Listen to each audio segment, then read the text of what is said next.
Welcome to Fire Breathing Kittens, a 5th edition Dungeons & Dragons podcast. We are joined by a monist. Hello. I am a level 7 wood elf fighter. I have twin swords strapped to my back and basilisk scale armor. Amiri. Hi, I'm Amiri. I am a celestial warlock. I have a olive green hooded scarf that covers up 2 cat ears atop my head. Kine.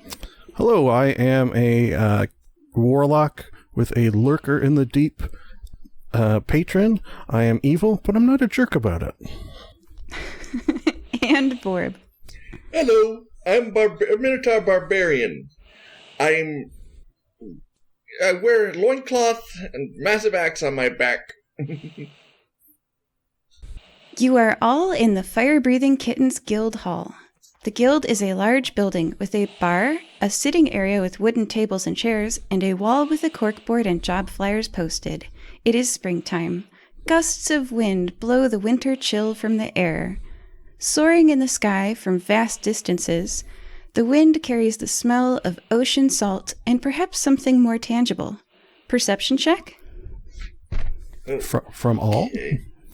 Ooh, not good. 9. Ooh. That's a 14. Dirty 20. Let's see what I rolled a 17. Let's see what I get to add to that. I get to add 3, so also dirty 20. A monist and Amiri, but not Borb and Kine, hear a thump on the roof. Ooh. That's Hey, bad. Amiri, what are you drinking? Milk, of course. Of course. I'm only drinking tea, so I'm not just making that up. Good. At least it's non-alcoholic. In your honor, of course. It is springtime. Yes. All right. So we're not making that up. You heard that thump too, right? A thump, you say? But you guys didn't hear that? That was pretty loud. Where was it coming from? Amiri points up. I think that was the roof. Santa? I mean, Satan? No, Santa. Santa. I was right the first time. ¿Por qué no los dos? I just pictured Santa Satan. Krampus? Yeah, Ooh, basically. scary. Is Wrinkly that Santa. is that usual at in the hall? I know it's not something I've ever heard. I can't say. I think that's a first. Well, Amiri, I'm pretty sure I'm going to trust your judgment over most in situations like this, being the expert of the guild. What should we do? Wait, when did I become the guild expert? Well, you spent a lot of time here. I trust your judgment for all things good. And All you're right. usually the most sober one here. There's that. That is. I think we should go check it out. All right. I'm game. Okay. We're going to let you lead the way, Amiri. That's really what I meant. I just didn't want to get blown away by Satan or Santa. Isn't wrong time of year for Santa. So You that could be on vacation. so it's probably Satan then. Oh God. Oh, And if it is Santa, we really want the most virtuous among us to be the one leading the party. so Borg or goes out first then. All right, so we'll go out the door. The front door? Yeah, we'll go out the front. Okay. A woman screams in the street outside the guild hall. Oh, She that's bad. ducks and covers her head with her arms. You see movement, a dark gray blur. Looking up, there are several of them in the gap between buildings. The first thing your eyes recognize is the silhouette of 2 feet wide black wings.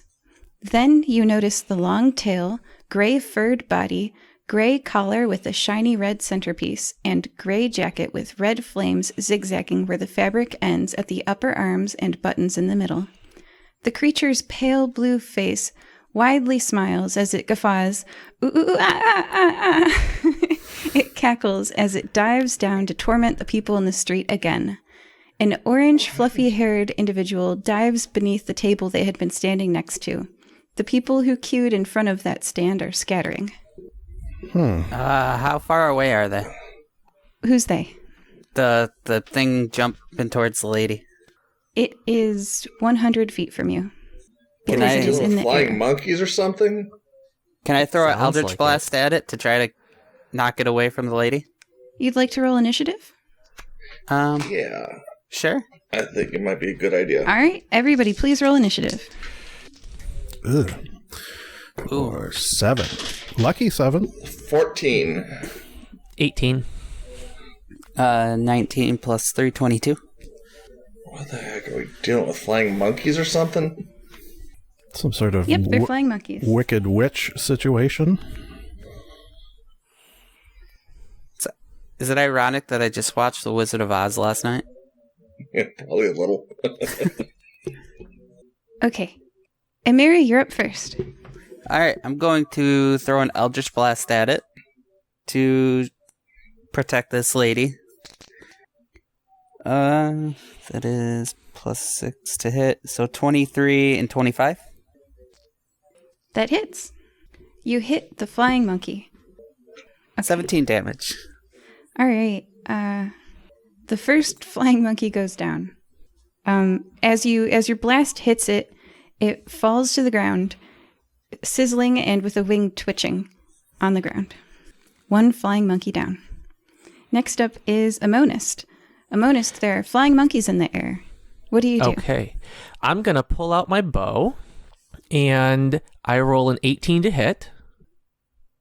And I am going to deal 14 damage with that arrow, assuming it hits.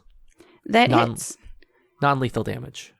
Okay, your arrow Goes through the wing. goes through the wing, I and take a it monkey down? careens into a building and ends up on an awning, laying there twitching. Okay. Okay. Or How it's many of your these turn. how many of these monkeys are we dealing with? You see a lot in the air. You're not sure. There's wings and blurs of blackness. I rush at one of the monkeys. I got a 22 and a 16. With what weapon? My battle axe. Okay. Can you reach it? The monkeys are not in melee range. They're in the air. Oh, So okay. That's going to change things. Okay, let's see. they're flying. I pull out one of my javelins then. No, wait. Do I even have a javelin? No, I don't. Never mind. I don't have any ranged weapons. Shoot, I better fix that eventually. Is there anything I can throw at the monkeys? There are helpless civilians at melee range that you could perhaps prepare a reaction, stand next to them, Okay. and I stand next to a civilian okay. and ready combat, reckless attack, and great weapon master when the time comes. All right, you're standing next to a table that has a bunch of cookies and baked goods on it, Oh, and underneath the table is a person who's shaking and shivering. They're so scared, and they have fluffy orange hair. Okay. okay. That All right. sounds good to Second me. mention of this person.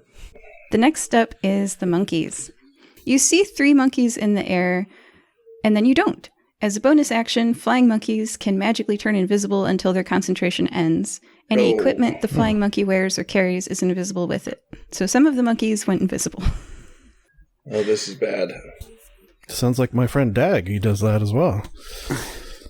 Yes. All right. They also, oh, okay. I forgot to read this. They have magic resistance, so they get advantage on saving throws against spells and other magical effects. By the way, forgot to read that. And they have innate spell casting. So they're gonna... one of the monkeys is barreling at the roof of the Fire-Breathing Kittens Guild Hall. It casts a spell, and all of a sudden, instead of just being one monkey, have you guys seen Naruto, where there's Oh, 3 yeah. illusory duplicates of the monkey, and all 4 monkeys are ripping apart the guild roof, and they're tearing tiles. You guys are gonna have to dodge on the ground below as they're throwing tiles at you. And so this monkey is going to attack Kane and a monist with tiles. So please, I will roll to hit. Great.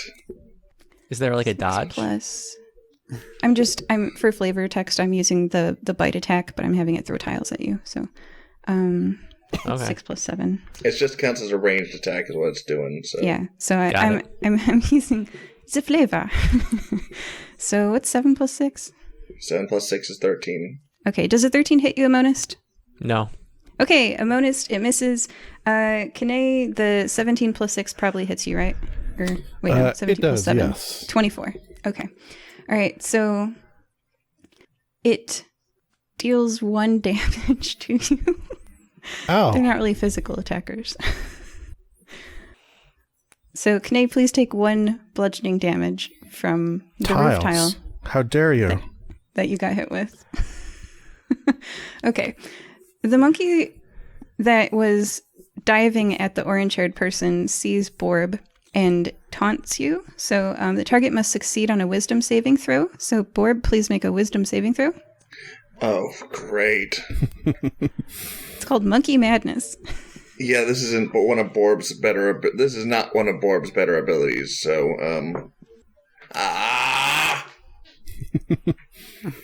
You succeeded. It's not a high. I did DC. not. What's the number? 3. No, yeah. Okay, so Borb sees this monkey taunting him. The monkey lands on the table within like a foot of Borb, and it starts to dance, and it starts to do a little jiggle, and it's like, ha, ha, ha, ha. Borb becomes enraged. Oh, And- it's a good thing he's a barbarian. For 1 minute, you can't take reactions and must roll a d6 at the start of each of your turns to determine your behavior during the turn. Okay? Okay, so Borb is going. You just pushed Borb right into rage already. Oh, this is gonna be.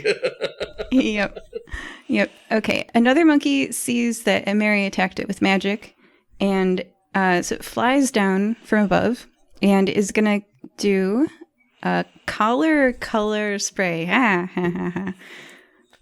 And casting time when action, range self. So it casts a spell on it activates the enchanted collar around its neck. The monkeys have collars that have a gem on them and that emit yellow, red, and blue light. A dazzling array of flashing colored light springs from the gem on the collar. The person closest to the monkey's collar is blinded until the spell ends. So, Ameri, you are blinded. And so is Nahiri, I imagine, because it is probably near you. Is there a save for it or anything? No, but it can't do that like more than once. Oh, okay. It activated its collar. The collar loses the light that was shining inside of it and goes Gotcha. dull. But, if you want to look up the blindness status effect, and then at the start of your next turn, can you read the blindness status effect when we get back to you, Mary? Yep. Thank you. All right. And then Amonist. So far, Borb's enraged. Kane got hit with the tile. Amonist, have the monkeys done anything to you yet? Not yet. Okay, so Okay. one is going to dive from way up top and dive on you and going to bite you. So it's landed on your shoulders, and it's going to try to give you herpes B. It's going to roll. That's a You can hit. try, but I have poison resistance. It doesn't actually poison people. 9 plus 7, does that hit you? 9 plus 7. No, it does not. 16? Okay. No. All right. So you do not take any piercing damage, but there is a monkey on your. It's a monkey on your back. I'm all right with that. Okay. Next up is Kane's turn. Kane, that you mean I just can got see it hit now? with a tile from a monkey on the roof who's destroying your precious guild. Exactly. That's why I'm going to use my slippers of spider climb and run up the side of the building. Once I see the tile-throwing monkey, I'm going to shoot my decanter of endless water and try to blow him off like a fireman. Okay. So What's you, your to hit? you need to do a strength save, which I'm hoping these monkeys not very strong. They are very bad at this. 11 minus 4. Oh, plus 4? Minus 4. 4. Oh, 7. okay. 7. Then you plus 4 you would have failed. Minus 4 you do not. So They're only 2.5 feet tall. So you take 1 bludgeoning damage. Hey, eye for an eye on that. Actually, this monkey, very strangely, when hit with water, completely melts. Oh, Oh. okay. It's probably one of the clones then. I was gonna. It's have I ever seen anything like this happen before? I was not expecting that. The player or the You have or it, Kane, no. and yeah, it's possible that you hit one of the clones. Oh, okay. Okay. There were 4 monkeys up on the roof, so you had a 25% chance Oh, to yes, hit the yes, right yes. one. This was the multiple monkey. Okay. Yeah. Yes. All right. Completely melts. Take that, you one monkey. Yeah, you conquered that monkey.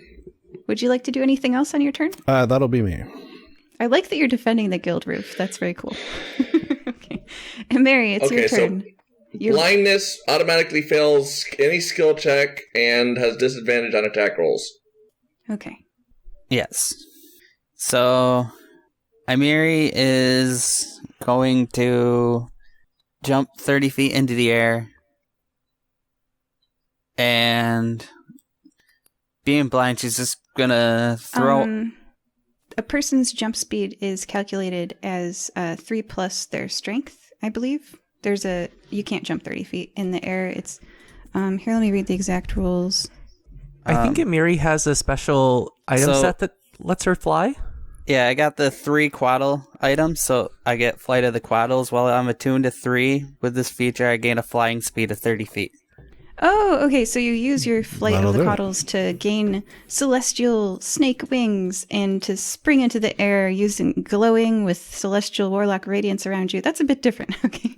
Yes. Yeah, that's awesome. And I guess I'll try an Eldritch Blast. It's at disadvantage, so Okay. that And is... they do have magic resistance, where they have advantage on saving throws against spells and other magical effects. Yeah, so that is 11 for one and 10 for the other. Okay, that doesn't hit their armor class. So blinded, you Eldritch Blast, and it misses the monkey. Perhaps a few feathers fly off their wing, and it just zaps right past them, not harming them at all. But blinded, yeah, it looks like you're blinded for only 1 round, so the blind has ended. Yay. Okay. Good to see you This- on the roof. The stars in front of your eyes, you blink a few times and they go away. All right. Amonist, you're up. There's a Okay. monkey on your back. There is a monkey on my back, and also just to get a lay of the land here, is there any kind of like fire escape on the side of this building that leads to the roof? Yes. Okay, so about how much distance is there for me to get up there? It's probably 20 feet between you and the fire climb escape, which is a Okay, ladder so- on the side of the building. Okay, so I could theoretically kill the monkey on my back, get up to the roof, and then use the rest of my sword strokes to take care of some of the monkeys up there. Yeah, there do seem to be quite a lot of monkeys up there. Okay, well, I do have quite a lot of sword strokes, and I don't think it's going to take a whole lot to... Okay. So, and I believe I get... If I use an action surge, I could do 5 sword strokes total in this turn. Jeez. So, I am going to do... First one is going to do 17 to hit for the one on my back. Oh, you hit it. You just reach your Okay. arm back and splat that like a fly swatting. Okay, 7 damage there. Is it dead yet? Oh, it's not dead. That's not one of the Okay. clones. Next one, is actually a critical. Rolled a 19. So in that one is going to deal, let's see, 10 plus, only 6. So 16 damage on that one. Now it's dead. Now it's dead. All right. So that was 2 sword strokes. And then I'm going to run up to the roof, use my movement for that. And I still have 3 sword strokes left to go. And I'm going to roll a 13 on this next one. Does that hit the first monkey that I see? Let's say that because it's probably... How much is your movement speed? 35. Okay, so you move 20 feet to the ladder and 15 feet up into the air and take out a monkey up there. How's that? So you're on the ladder. Okay. Okay. You can reach the top of the roof on your next turn. All right, so the monkey Okay, in so midair I'm that not you're up there. attacking, you hit it with Okay, what? I'm taking a monkey out in midair. Sure. All right. 13 on the next roll. Okay, 13, oops, I don't know why I rolled it. Okay. 13 doesn't hit their armor class. 13 does not. Okay, that's hit number 3. Next roll is 15. So that monkey dodges your first blow. You're hanging on to the fire escape with one arm and swinging. Mm-hmm. What's your next roll? Next roll is a 15. That hits. That hits. All right. And I got a 11. 11 damage doesn't quite kill it. So with your one sword stroke, it's like you uppercut it, and then it's like you're juggling monkeys. Can you hit it a second time?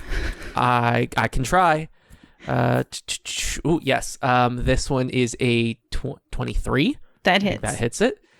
Oh, not a lot of damage. Only did 6 damage on that one. Okay, what was 6 plus your previous number? 11?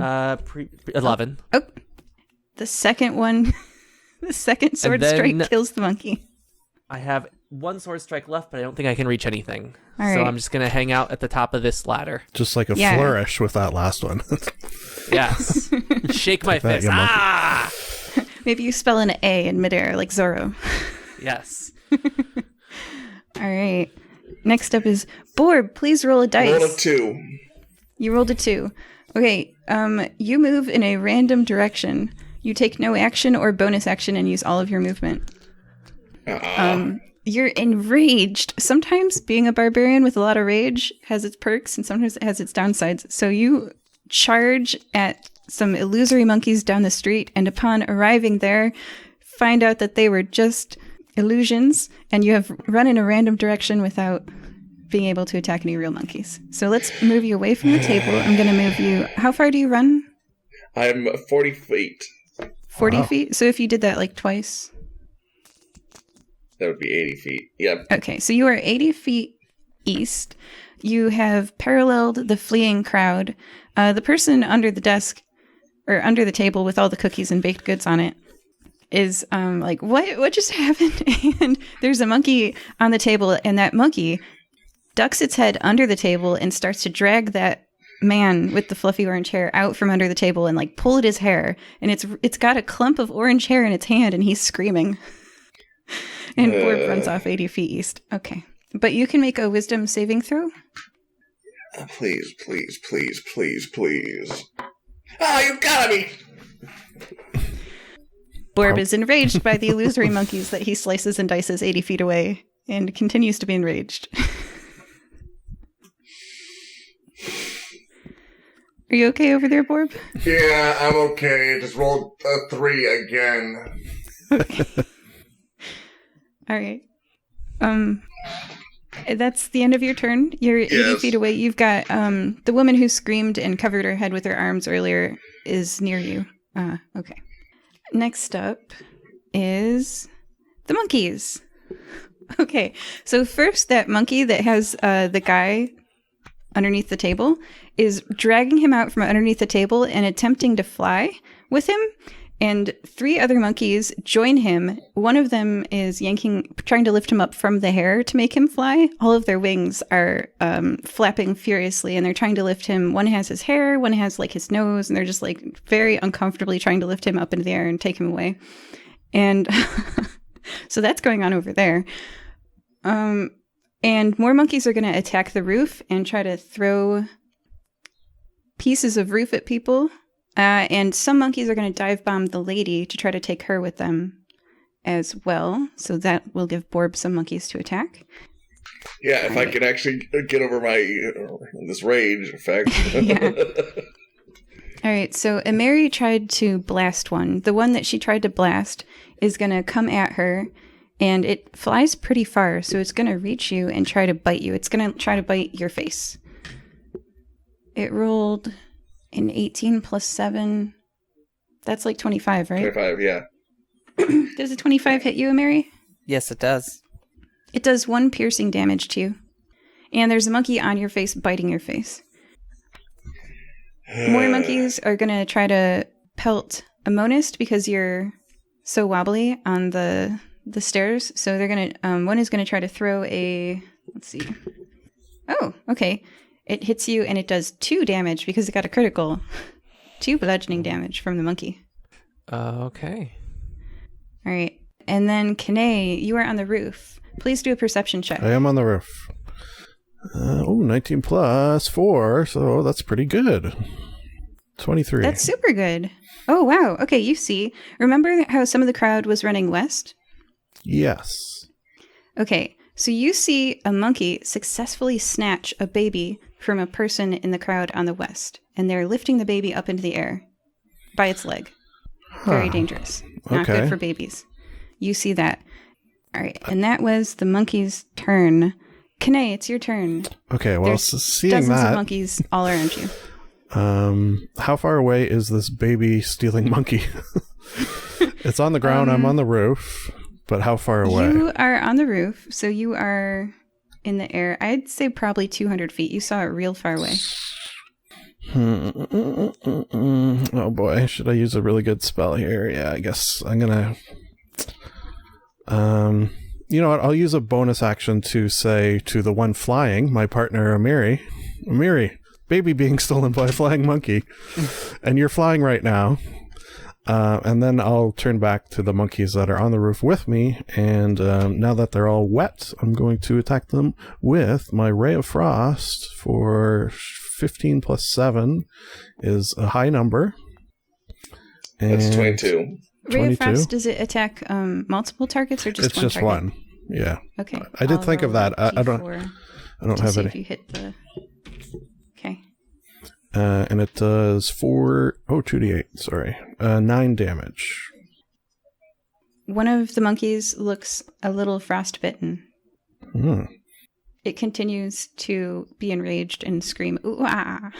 It did not die. So do I know from my sort of arcane knowledge that the fact that it didn't disappear means that's probably Monkey Prime, let's call him?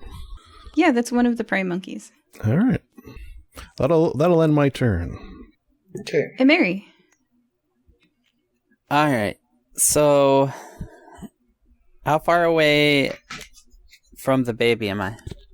You're only so some of that distance was vertical height, so we're going to subtract 50 feet, and then you have moved 30 feet towards the monkey crowd, so let's say 120 feet, Perfect. because minus 50, minus 30. All right. Much closer so than Kane was. Okay, I am good. going to shoot my two Eldritch Blasts, but I'm going to split them. I'm going to shoot one at the monkey on my face, and the other at the one with the baby. Okay. So that is 16 for one, and 12 for the other. Which one? We'll go 16 for the one on my face, 12 for the other. Okay, the 16 hits and the 12 doesn't.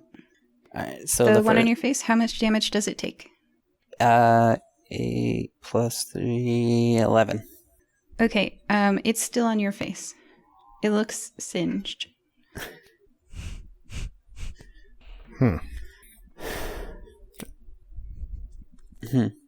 And I suppose that'll be it for me. Okay. Amonist, you're up. You're halfway What? up a ladder. What can I reach? You can reach the roof. You can reach the ground. There's Are there monkeys any monkeys everywhere. still on the roof? Oh, yeah. Yeah. They seem to be, clonally propagating. Every time you look away, illusory duplicates appear from one. So you look back and there's 4 where one used to be. You're not sure how many monkeys are really here. Okay, can I still reach any monkeys that are actively attacking townspeople? Yes, if you were to go back down the ladder and abandon your guild roof tiles, you could save your townspeople. There is a crowd fleeing to the east and a crowd fleeing to the west down the street. There's also some dude under a table / partially in the air. Is that the guy with red hair? Yeah. He seems like a priority. I'm going to go save him. Okay. So you hop off the ladder because you're only 15 feet up and you're super athletic. Yeah. Okay. I'm going to go over to him. Let's how do many monkeys an are athletics current? saving throw. Okay. I rolled a 13, and my athletics is +4, so that's a 17. Oh, yeah. You land with nimble grace. Okay, cool. And how many monkeys are on him at the moment? 5. 5. Okay. Yeah, well, you're not sure how many of these are real. Okay. So, and sword strokes aren't gonna slash through more than one, correct? In the past, you've noticed that they seem to survive the first stroke. Okay. So I'm going to make the first sword stroke is a 16 to hit. That hits. Okay. And deals 9 damage. That is an injured monkey. That is an injured monkey. Okay, so that's a real monkey. I'm going to attack that one again. Ooh, natural 20. Okay. That is a dead monkey. Yeah, I'm not even going to roll the damage. Okay. And then I get one more. And this is a 15 to hit. Does that actually That hit hits. it? Okay. And then that is only 7 damage on the next one. Again, striking a real monkey. I just rolled. Okay. That is an injured monkey. Okay. That's the end of my turn there. The dude, which one were you striking at around him? Like, which... Definitely the one that has his hair first. Okay. That one's dead and gone. That He seemed like the most cringes aggressive. as a sword slices inches away from his face, cuts off a little bit of his hair, but also frees him from the monkey trying to pull his hair out. And then do I have any kind of like extra, like, can I do something like just sit on him at the end of my turn so they can stop dragging him away? Yeah, why don't you make a grapple check? Okay. Okay, well, I rolled a 19. Alright. I think I add a strength to this. But I assume that passes strength against monkeys, Yeah, right? the monkeys are very weak. They're Okay. not good at this. It would take like many of them to lift a person painfully into the air. So you successfully grab onto him, and it would take more monkeys than are currently present to lift both of you into the air because you are grappled together. Okay. Okay. Nice. Next up is Borb. A 3. A 3. Oh no. Okay, 3 means that, again, you use all of your movement to move in a random direction. Sorry. But at the end of this turn, you can make a wisdom saving throw, so go ahead and do that. Please, please, please. 14. Yay, you succeed! You lose your madness, and you look Although around my clearly at character the... is now mad for a different reason. Oh no. You got some good exercise. There you go. Borb is raging now, so Okay. That ends your turn. You're free of the monkey madness. good. It's the monkey's turn. I would say that you've run into the crowd of people that were being tormented by monkeys. So because you ran 80 feet and then 80 feet, you're in a large group of people, Borb. And there's a large number of monkeys overhead. A monkey is going to try to swing past you and do a dive bomb on a lady. Remember, she had her arms over her head and was screaming when you first ran outside. And it's going to try to pull at her hair. You have the opportunity to make an attack if you would like. Yeah. Ow! It's not Borb's day. It's worse. They got a pretty low AC. What number was it? 1. Nope. Yeah. You Natural try. 1. You got turned around a bit in all the running, and so you're initially disoriented, and your reaction opportunity attack misses. The monkey is going to do a bite damage to the lady. Okay. It bites her head. All right. Next up. The monkeys are on the roof. Kane, you are watching. Please do a perception check. This is definitely not Borb's day. 18. Ooh, you pass your perception check, and you're able to tell as the monkeys divide again and make illusory copies. You now know which one is the real monkey. I could see the frost damage, right? Yes. All right, so I'm going to try to... It's not your turn. It's the monkey's turn. They divided. That was and their turn. all of the illusory monkeys tangibly pick up a roof tile and throw it down at the fleeing people below. They're doing monkey craziness. So one of them will throw a roof tile at you as well. They miss. So, because you're watching so closely, you watch right as it throws roof tile at you. The monkeys also are going to attack Mary. There's one on your face. It's going to try to bite you. It rolls a 2. It doesn't successfully bite you because you blasted it last time. It's injured, it's disoriented. It's like, what am I doing on this lady's face? It's rethinking its goals in life.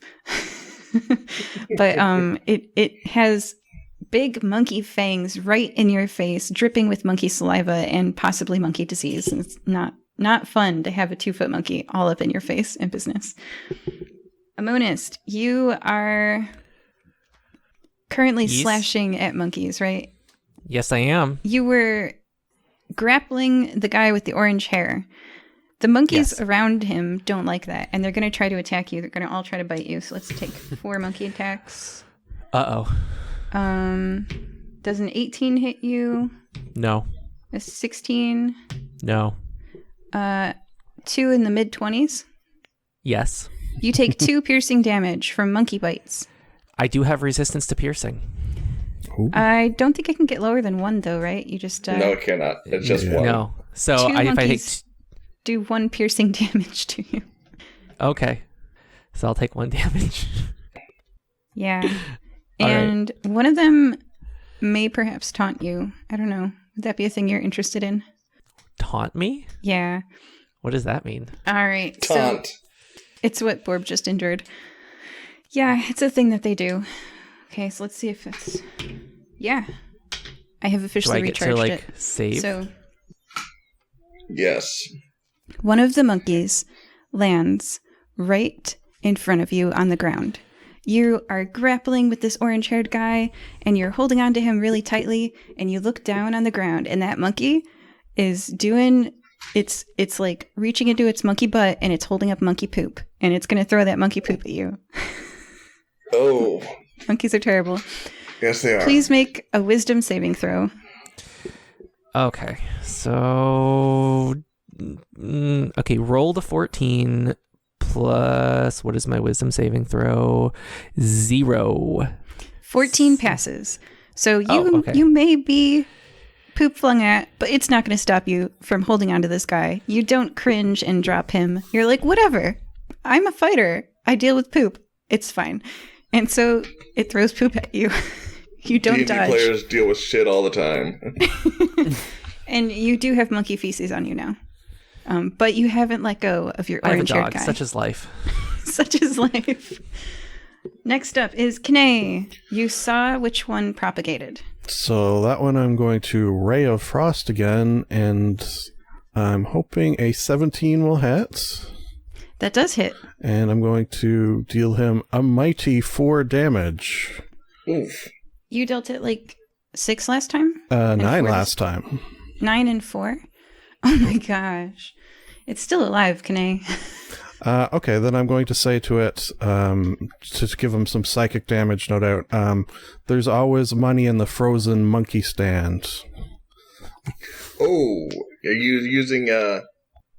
Nothing. Just pure words. No mechanical psychic damage. Okay, so I was wondering if you're doing... No. there's a spell for that does... Vicious mockery. That's Yes. yeah. This is mockery, but it's not, there's nothing vicious about it. And that'll be the end of my turn. Okay. And Mary, there's a monkey on your face. It's dripping fangs of saliva and nasty, foul, hot breath on your face. Alright, so I am going to split my Eldritch Blast again. Also shooting the second one for the one with the baby again. Ooh, yeah, it got out of your range last turn, unless you move. Alright, They can move. They have a fly speed of 60 feet. So when you missed it, that baby's gone. Sorry. Oh. Alright, then I'll shoot the second one towards the one that K'nai's attacking. Okay. What's your to hit? That's 17 for the one on my face That hits. for 12 damage. It is dead. And 22 for the one K'nai's attacking. Yay. That hits. And I assume you deal more than 1 damage? 11. Yep, that one's dead too. All of the illusory copies on the roof disappear in a poof of smoke as you kill the original one. K'nai, you're alone on the roof. And that was the end of Mary's turn, right? How much damage is everybody taking? 1. Anybody severely hurt? Minimal. Nope. All right, then yes. Okay. Ammonist, you are holding on tightly despite all possible distractions. Yes. All right. I'm going to let him go and do my 3 sword attacks. I've already drawn it to hits, and all 3 are above the AC for these things. How do you know? Because I've hit them all before. I can go back and look at what the hits were. We know that their AC is around 14 or 15, so... Yes, they were all above 15. Yes, they all hit. Yes. And then my damage for these are 8, 8, and 10. So I am going to launch the first one at the one that I've already injured in the last turn. That one, sure, which I you can believe kill should one. be dead. Yes. Do any of the illusory copies blink out yet? No, they were mostly No. propagating on the roof. Okay, poop. All right, and then how many monkeys are left holding on to this orange-haired guy? 3. I think 3. Okay. I have 2 more attacks, so I'll launch the second attack at another one of the monkeys. Okay, how much damage was that? 8. Okay. Did it wink out? No. No, so that's a real monkey too. And I'll launch the second attack for 10 damage at that same monkey. That's one dead monkey. Okay, so there's 2 monkeys left, and I will again grapple back onto this guy. All right. Strength check. Sure. 16 plus 4 is 20. You definitely beat their strength check. Yeah. You've grappled him. He's not going to lift into the air. Borb! You're in a crowd of people with a bunch of monkeys overhead. One just bit the lady next to you. I'm going to attack the one next to me. I know that a total 20 and a 24 hit these things, so I do 18 points of damage on the first strike. Yeah, that you kill a monkey. The lady screams as monkey sprays all over her. Is there another monkey within reach of me right now? Yes. I'm going to use my bonus action from Great Weapon Master to make another strike. So, yes, because of Great Weapon Master, if I kill one target, I get an extra attack my round. Yeah. So That's cool. 22. That hits. Yeah, this is the feat I've been waiting for another 18 points of damage. Oh, Jeez. man. Second monkey goes down, and you see like 8 monkeys in the area also wink out the moment this one goes down. Any other ones within reach? No, because as you killed that one, a whole bunch of monkeys disappeared. Okay. In fact, there seem to be much fewer monkeys. There's no monkeys on the roof, and there's no monkeys with Borb. There's just a few that carried off a baby, and it is the monkey's turn. So there are 2 monkeys left near Ammonist. They're both going to let go of the orange-haired guy, seeing that there are very few monkeys left, and try to flee. So they have a flying speed of 60 feet. They're going to double move. Ammonist, you can make your opportunity attack if you would like. Absolutely. Rolled a 17. That hits. 11 damage. Okay. Injures but does not kill the monkey. That flies away. And it goes, oh, it flies away. All right. So, looking around, there are no monkeys left. They have flown off. That's what you get for making monkey out of Borb. All right. The guy that you're holding, Ammonist, is going to turn to you and say, ah! He's like crying. He's super cowardly, and he's just like, oh gosh. What do you do? He's got monkey poop on him. I pat his shoulder and try to calm him down. Oh, please make a persuasion check. I say there. Okay. 6. Okay. You pat monkey poop onto him in your haste to comfort him, and he's confused and disoriented, and he's like, why am I being monkey pooped? And he just cries. He's crying. You're watching a grown man cry. No. Nulasag is going to emerge from the hall He's, again, the 2-foot tall, older gentleman dwarf who... The dwarf. He's 2 feet tall. So are we just giving up on saving this baby? Can we not chase after it? That's what I was going to do next 60 turn. feet each. Yeah, and I have Expeditious Retreat, which would give me 120 feet each turn. Do you fly? No, but I can run up and down... It flies away from you. like just up into the air? Uh-huh. Hmm. It moves 60 feet, so 2 of those is 120. And you didn't do anything about it for 2 rounds, and it took a baby. All right. I feel like I would not just ignore a baby being taken by flying monkeys. You told Mary. Mary tried to shoot at it. She missed. It moved 60 feet per round, twice, because it's just fleeing. Yeah, so that's 120. So 120. And 2 rounds have passed since then. You shot a monkey with the Ray of Frost since then. I could still technically catch up with it. Do you fly? Well, I don't know why I have to fly. Like, is it just flying up? Because it's going straight up and it's flying away. Straight up into the air? Okay. Yeah. How far? 360 feet up. And it moves 60 feet with its normal movement flying. So that's just the rules, my friend, and choices. All right, so moving on. Nulisag emerges from the hall. And he says, "Ah, my guild!" Happen every other week. You deal with it. Doesn't one of the party members have a longbow in this party? I do. Maximum range for a longbow is 600 feet. If we wanted to try to shoot the... Oh, could I do so? That does, yes. With disadvantage. You could try to hit the flying monkey with the baby. It is 360 feet away from you. I could indeed do so, if you would like me to. Save the baby. According to my notes, saving babies is good. I actually... All right. I probably actually could get to it. I have a spell called Dimension Door. I can teleport up to 500 feet any way I want. So I could go 500 feet up. It sounds like we got these monkeys trapped. You guys tell me what you do. All right. Well, so I have to roll at disadvantage because of the distance? Yes, correct. All right. Well, first roll is a 16. Second roll is a 3.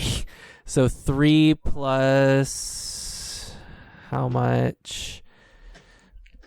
3 plus 8 for my longbow is 11. I assume that does not hit. That does not hit. I could try again on the next turn. It'll be further away, but I think still within range. It'll move 120 feet next turn, so from 360 to 480. 480. Still within range. Yeah, you could try again next turn. The baby's not slowing it down at all? No. No, I don't think so. Okay. And Mary wanted to do something? It's still Yes. 360 feet away until Amonis next turn. So I have Dimension Door. Dimension Door. You could teleport yourself from your current location to any spot within range, which is 500 feet. I arrive exactly at the spot desired. It could be a place I can see, or one I could visualize, or one I could describe by stating distance. Any direction, such as 200 feet straight downward or upward to a northwest at a 45-degree angle, 300 feet. Okay. All right. So I am going to see it where it is, because I'm just kind of shot at it. Open up a dimension door to teleport myself right at that spot. Nice. And being able to fly, I'm going to shoot my 2 Eldritch Blast. Or no, I'm going to... Can I grapple it as a free? You teleport yourself right onto it, so you are definitely within grappling distance. So I'm going to grapple it, because that was my action. Strength check. Grapple that baby. 14 plus... And are you grappling the baby or the monkey? I'll grapple the baby. Okay. So 13. Yes, they have a -4 to their strength, so you successfully wrench the baby out of the monkey's arms. Okay. And you're flying, right? Yes. Yay! You don't plummet to the ground. Good job. Good. We got the baby. We You saved saved the everybody. baby. I saved it. I feel so much better now. Thank you, Mary. Excellent.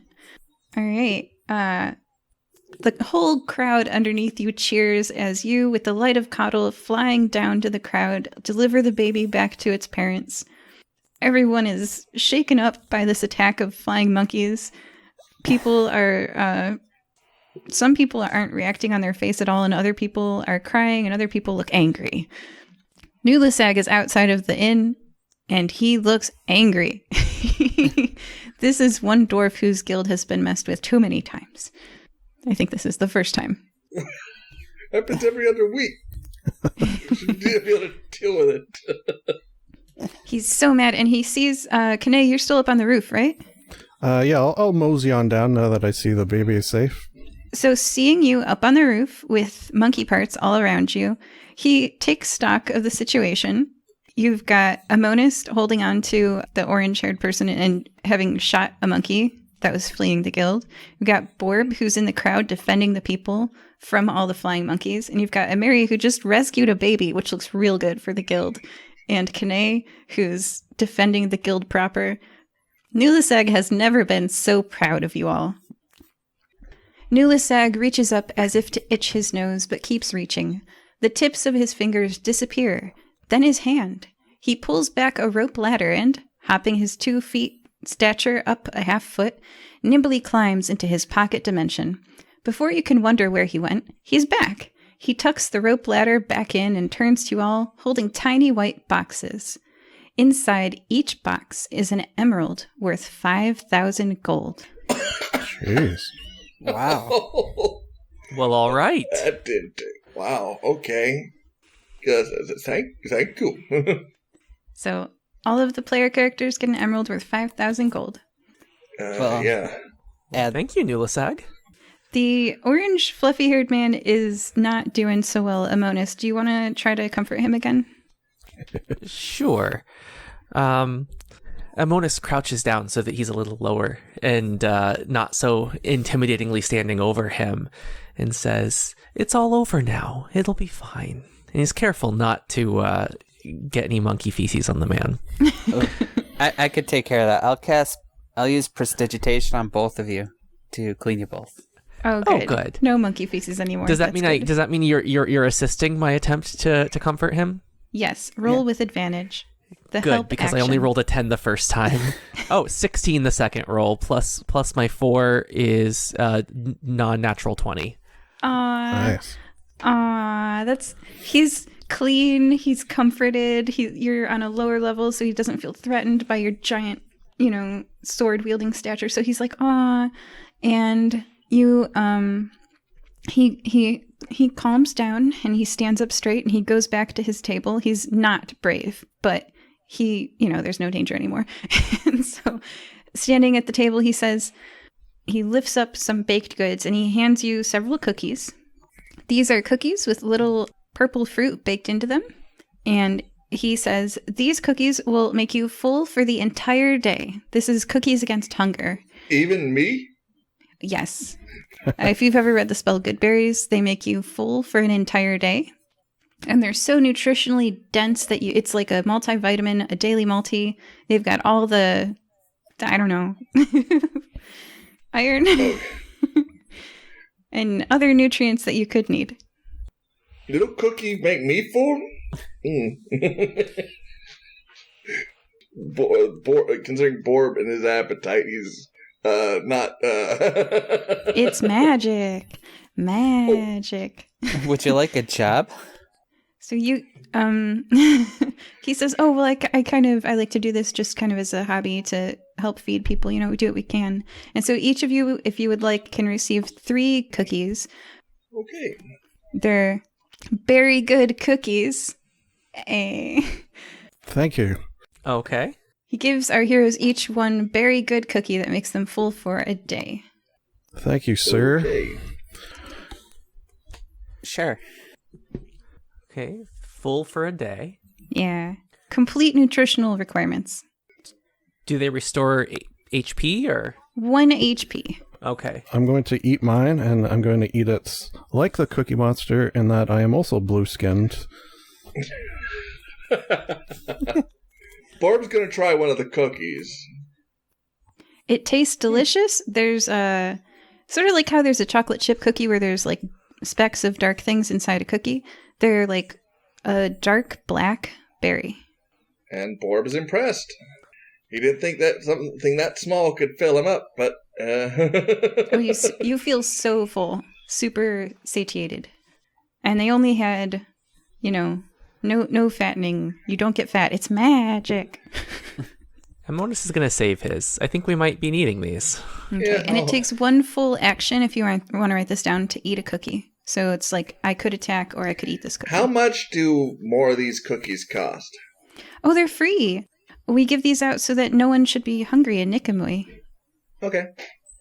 Thank you. You're welcome. You know what? I like that. Here's 200 gold just to help get the supplies you need. Oh gosh, thank you. He starts crying. He's just had a really traumatic day, and he's like, "Oh, this is so much gold. I don't know what to. Oh my gosh, thank you." Amonis starts wandering around the other vendors in the market, just Oh no, it's just looking him. at all the shiny things. He was just giving out free stuff. Oh, It's not a market. really? It's just a street. There's no other market stalls, just where Amonis might pick up shiny things that It's just catch his him. eye. At one table. Okay, fine. Yeah. Okay. Where monkeys come from? That is the question.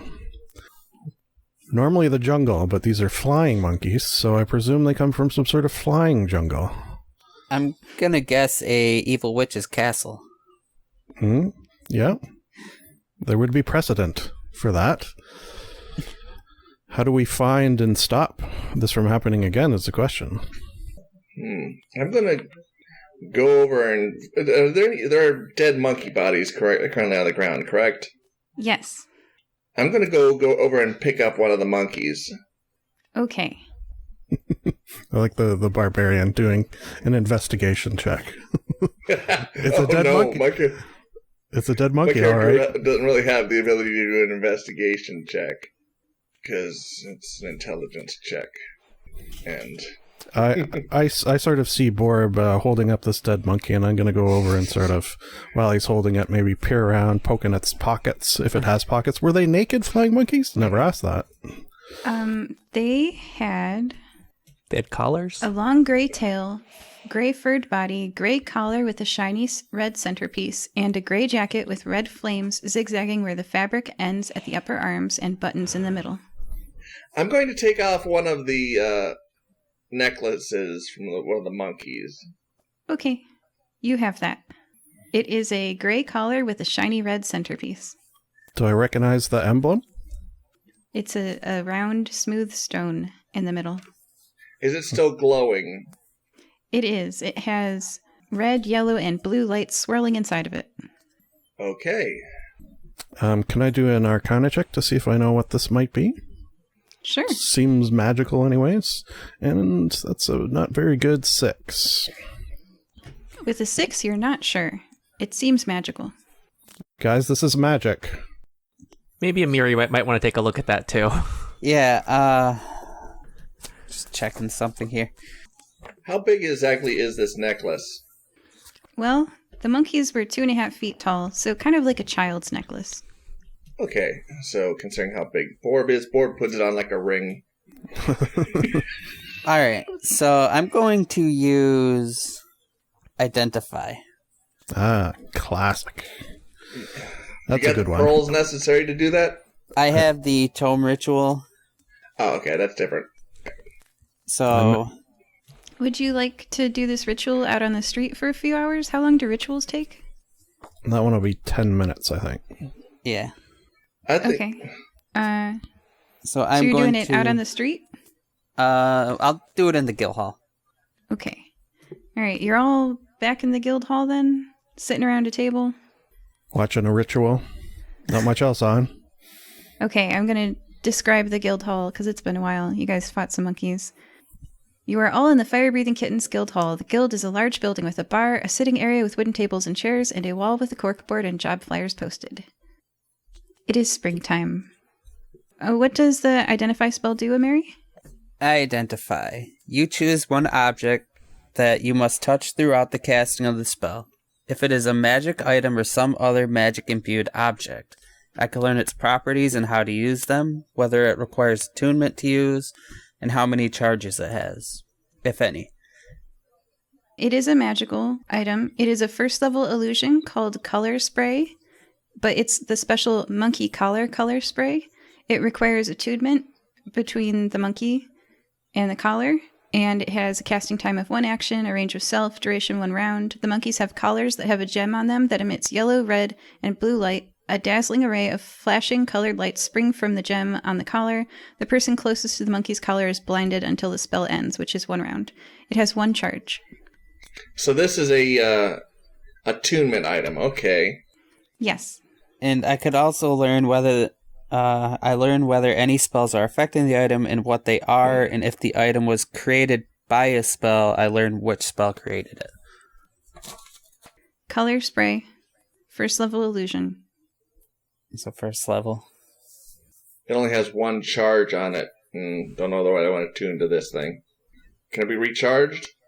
It can not be recharged. Okay, my character takes it off and places it on the table. All right. Well, so that wasn't necessarily a clue to the whereabouts of where these monkeys are coming from. Perhaps the board will tell us something. The almighty board. I'll peruse. And you know what? I'm going to look specifically for the word monkey somewhere on any of these posts. Okay. I'm not a good investigator. Well, you see 1 job flyer, and that job flyer says, Fiduciary Services Incorporated of Charter Hills has posted, trespassers have been harvesting plants for their magical properties. They must be stopped. There is an address in the Charter Hills region of Nicomoy on the job flyer. Is the Charter Hills region the direction that the monkeys flew? No. Okay. Do we know if the Charter Hill region is famous for growing bananas? It is famous for having a bunch of lawyers. Oh. Lawyers? Ugh. I don't know if we want to go there. And they said I was evil.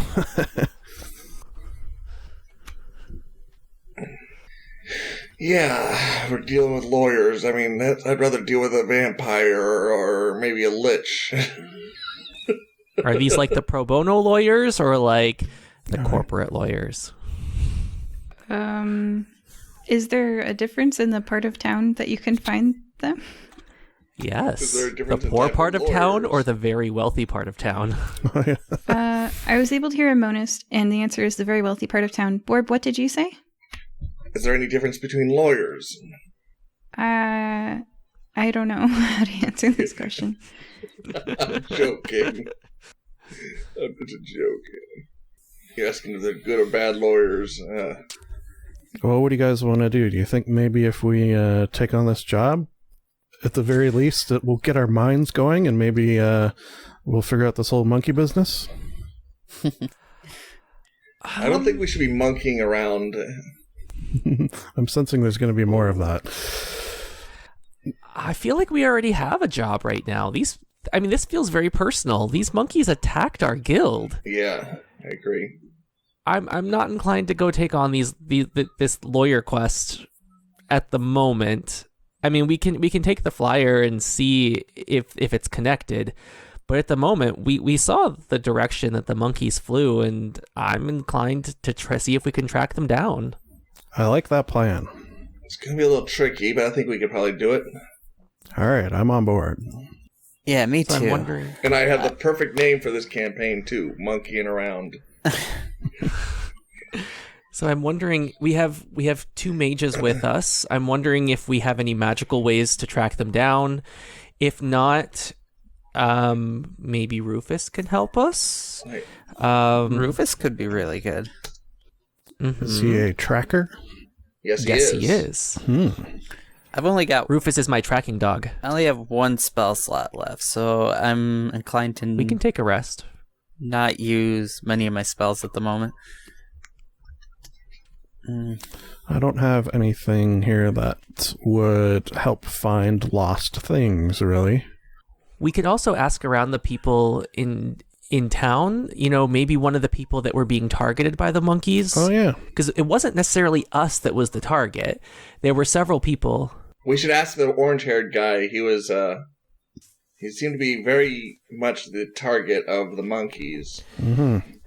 Absolutely. Him and also that woman who was there was a woman who was being targeted, the one who threw her hands over her head. See if she knows anything. And I'll interrogate the baby. Yes. Okay, tell me what you do and I will react to it. What are you guys doing? I examine the baby for clues. Okay, the parents are so grateful that you returned their baby. They let you examine it. Well, you have a very special baby here. I just want to make sure that, you know what? I'm going to try to prevent further flying monkeys from attacking it. Let me just get a look here. Oh, I rolled a 1 on an investigation check. So, should be good. It's a baby. Congratulations. And you say the wrong gender. Oh. Who has the best perception? Certainly not me. And Mary, is that you? Perception? I have +4. Perception is +4. Dueling okay. warlocks. Either one. Maybe talking to the parents to see if they have any idea why their baby would have been targeted. Well, we were outside and there was a horde of flying monkeys in the sky above us, ripping at people's hair and taking things. I think they took that lady's backpack. I think they took that cookie. And they took our baby. Someone's backpack? Oh, okay. You have a thought there, Amiri? I'm picking up what you're putting down. Get Rufus. We gotta go What? figure out where the good berries came from. Oh, the ones that Do are you in the think the cookies. good berries came from the lawyer patch? Because Does the flyer say what kind of stuff was stolen? Trespassers have been harvesting plants for their magical properties. They must be stopped. Uh-oh. it is connected. What if Yep. the trespassers are... Oh, no. What if the trespassers are the people that are making the The Cookies. cookies. cookies? Well, let's go investigate. Yeah. Should we first ask the guy with the orange hair where the good berries come from?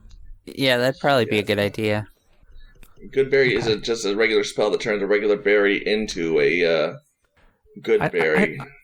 I'm not sure it is, because if at least when I've read the spell, it actually summons the berries from nothing. It's a transmutation. Okay, I'm thinking of the older editions then, but still, there's probably crafting materials for making the...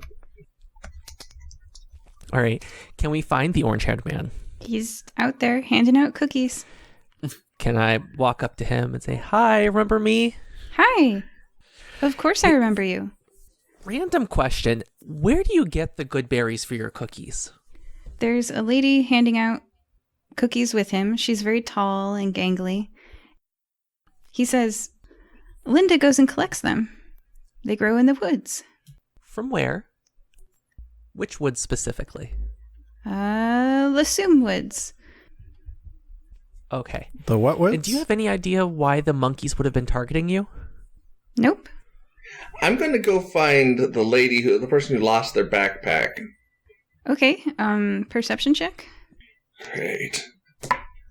Oh, nat 20. Okay, you see that she is no longer here. You very clearly see that.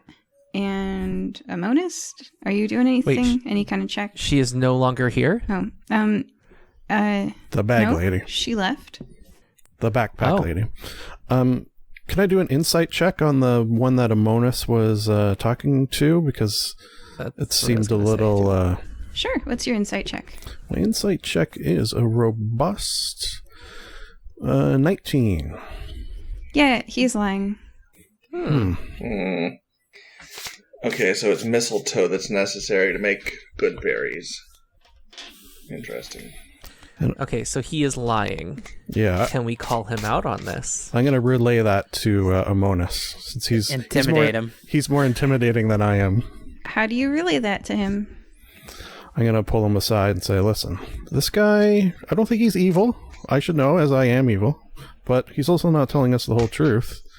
And that leads me to believe that something is rotten in the state of Denmark, or whatever the name of that place where the lawyers is called. And then I just sort of trail off. Like I did there. So, should we try to persuade first, or should we just go straight to intimidation? He did seem rather intimidatable yesterday. Yeah. That's true. It's just been about 20 minutes because of the ritual. Oh, okay, never mind. We did not do a rest. Unless you want to have done a rest. Did you do a rest? I don't know. Okay, and Mary, did you do a rest? I did not. Okay. I don't know. We were thinking about it just because of the spell slots, but I guess we did not. All right. Well, I rolled a 16, and let me see how much do I add for intimidation. Intimidation is +4, so that is a dirty 20.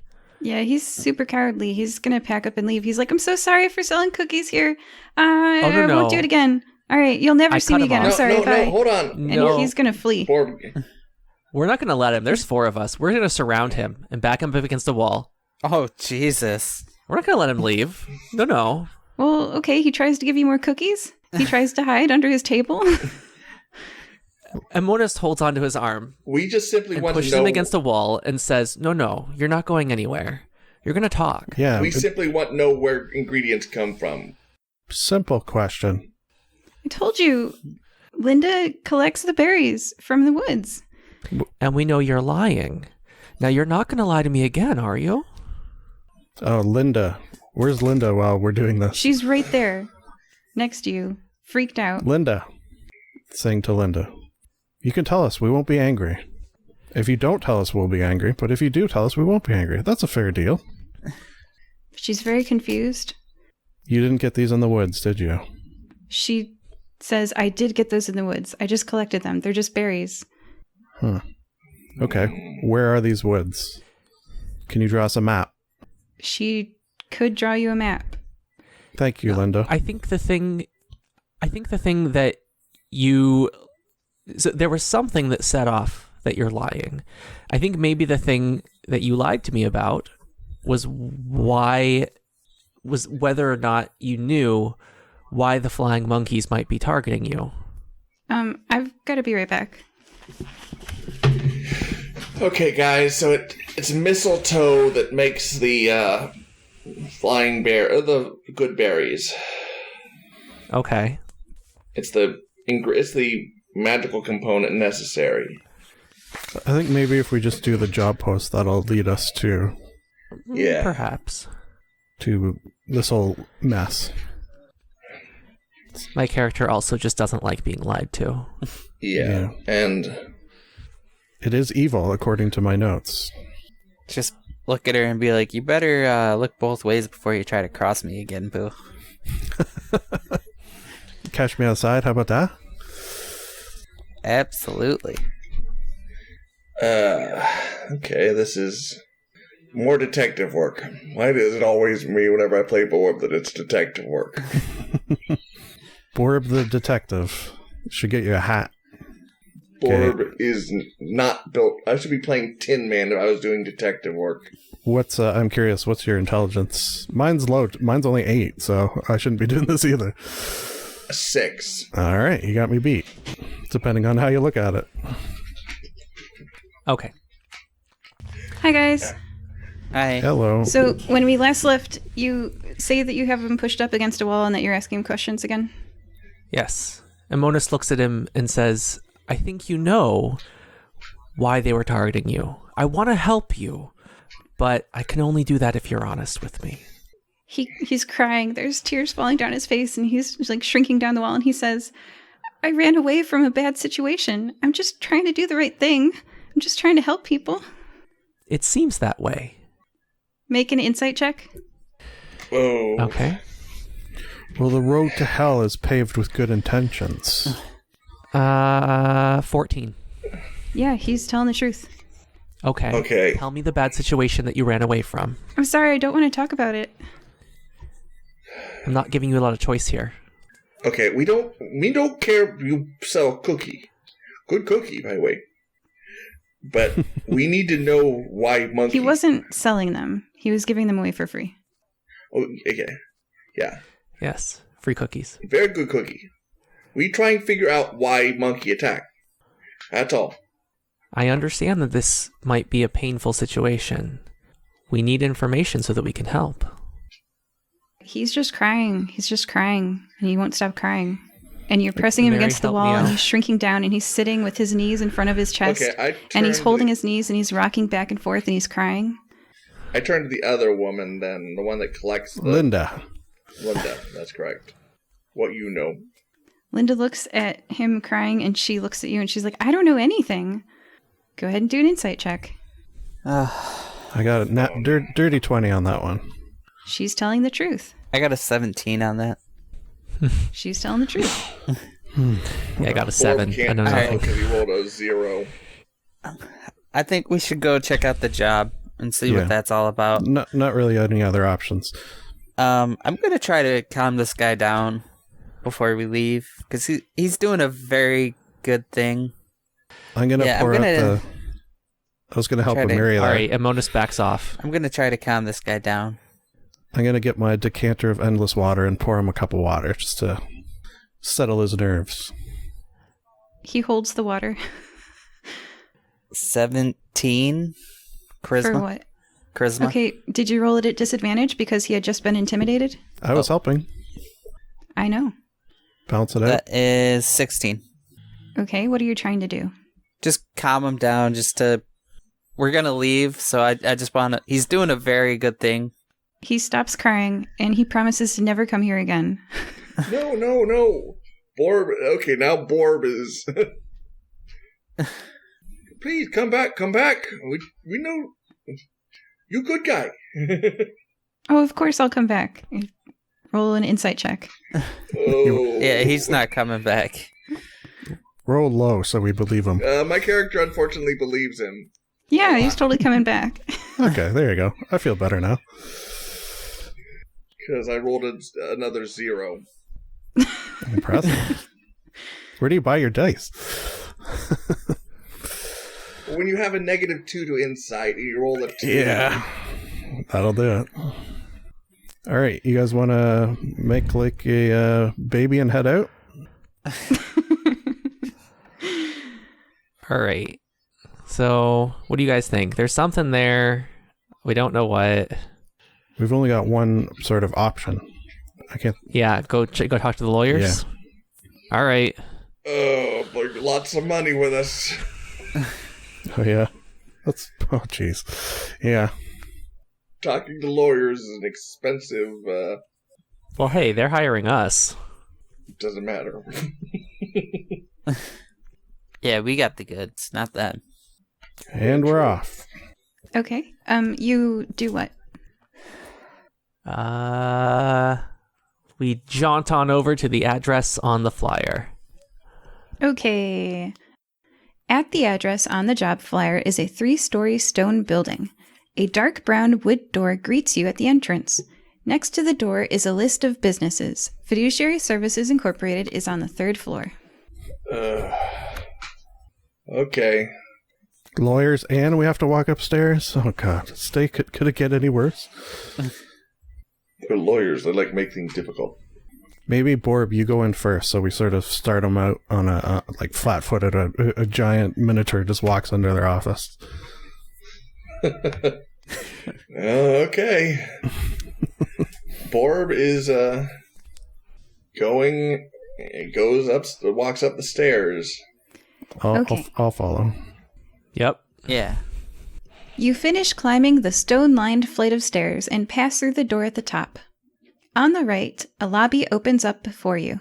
In contrast with the narrow stone stairway, the lobby is open, spacious, and well lit by a large square ceiling skylight in the middle of the room.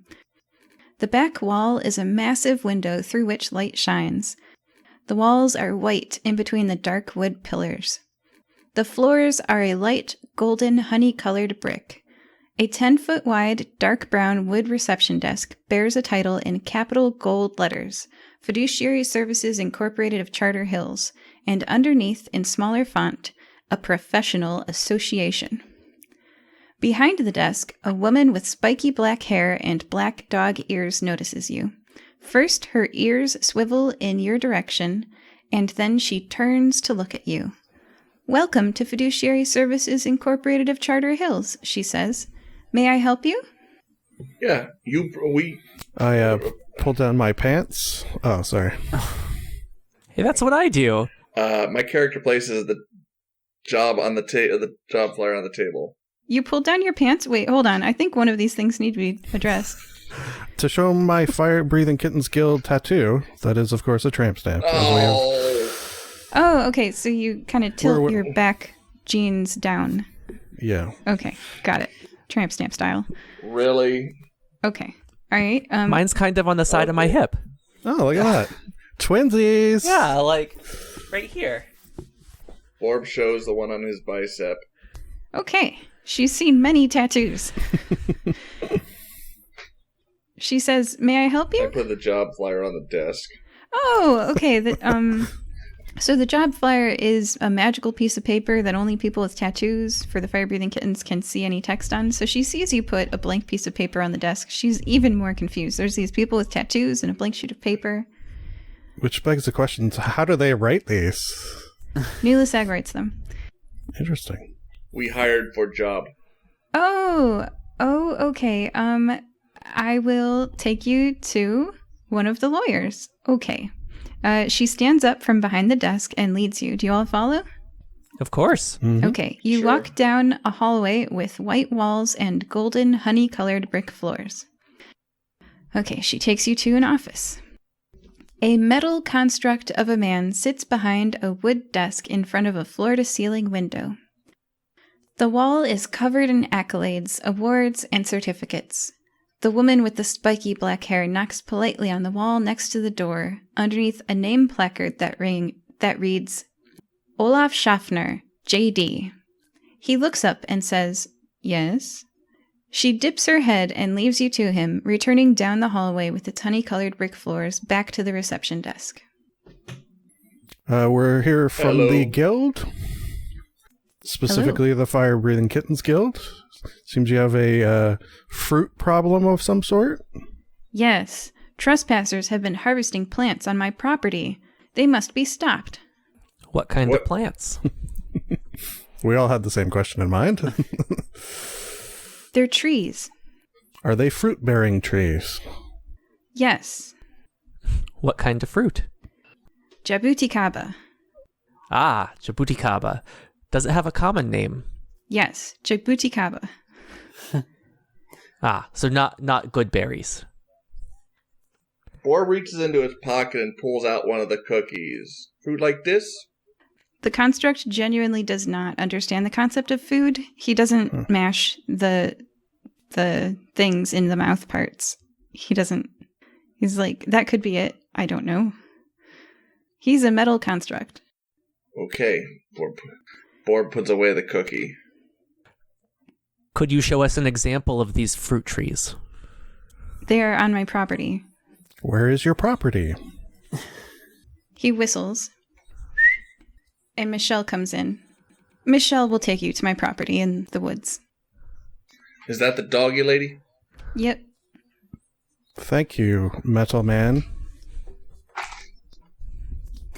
I don't know how I feel about her. Cat and a dog. Yeah, that would make sense. Oh, yeah. You guys didn't ask about pay at all or anything with this job. He wasn't the most communicative of people. Yeah. I think right now we're just kind of like, forget this. We care more about the monkeys and where they came from. Yeah. And Yeah. usually we don't really negotiate for prices anyways. We let the person set the Rewards are what they are. reward, so... Sort of means to an end, yes. Michelle takes you down the hallway and out the door and to the train station, and you're going to go to this rich lawyer's property after the break. Joining us this time, we're Borb, Hello! Kanae, Bonjour. and Mary. We'll see you guys in just a minute for you guys. And a monist. Goodbye. Bye-bye.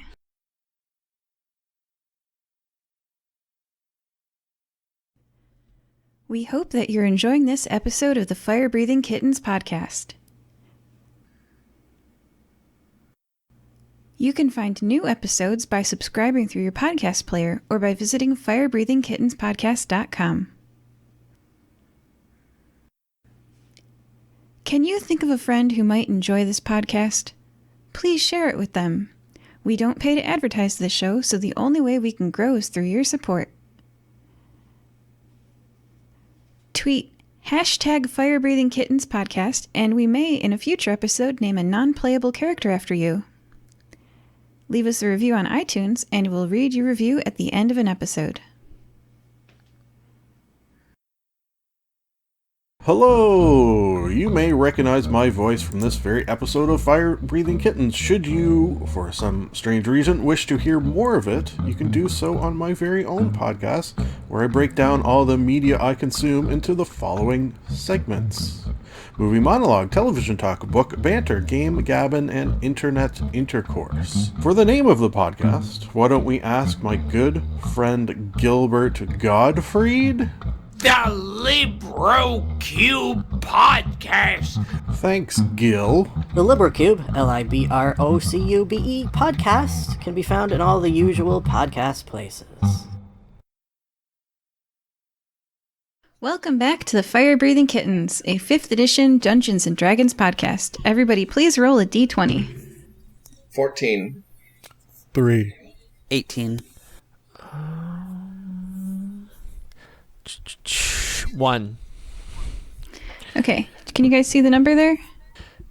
6. No. 6. Yep, so who is the closest to 6? Probably me, I think, with 3. Okay, please tell us what happened last time. My favorite thing to do, tell you what happened last time. We were in the Fire Breathing Kittens Guild minding our own business when flying monkeys attacked not only the guild itself, but the citizenry of Nicomoy, which is not very nice because we like to protect them. After a fierce battle with real and fictional, not fictional, but illusory monkeys, we sort of came to the conclusion that they were attacking those who had special berries of a magic variety. And although correlation is not causation, we came to the conclusion that the berries, that in a note from a bunch of lawyers asking us to protect their they weren't specific in the note, in the posting, in the job posting, but we've sort of come to the conclusion that if we go to the lawyer's farm where these fruits are being stolen, it's going to be connected to the monkeys, and that's where we are now, en route to Lawyer Farm, which probably has a different name than that. Okay. Anybody else want to add anything? Fantastic job. Yeah. Thank you. All right, tell me all what you're up to. You're on a train. Oh, we go via train? Yep. A lot of trains around here. I like it. Amonis is sitting next to Amiri, Aww. just hanging out.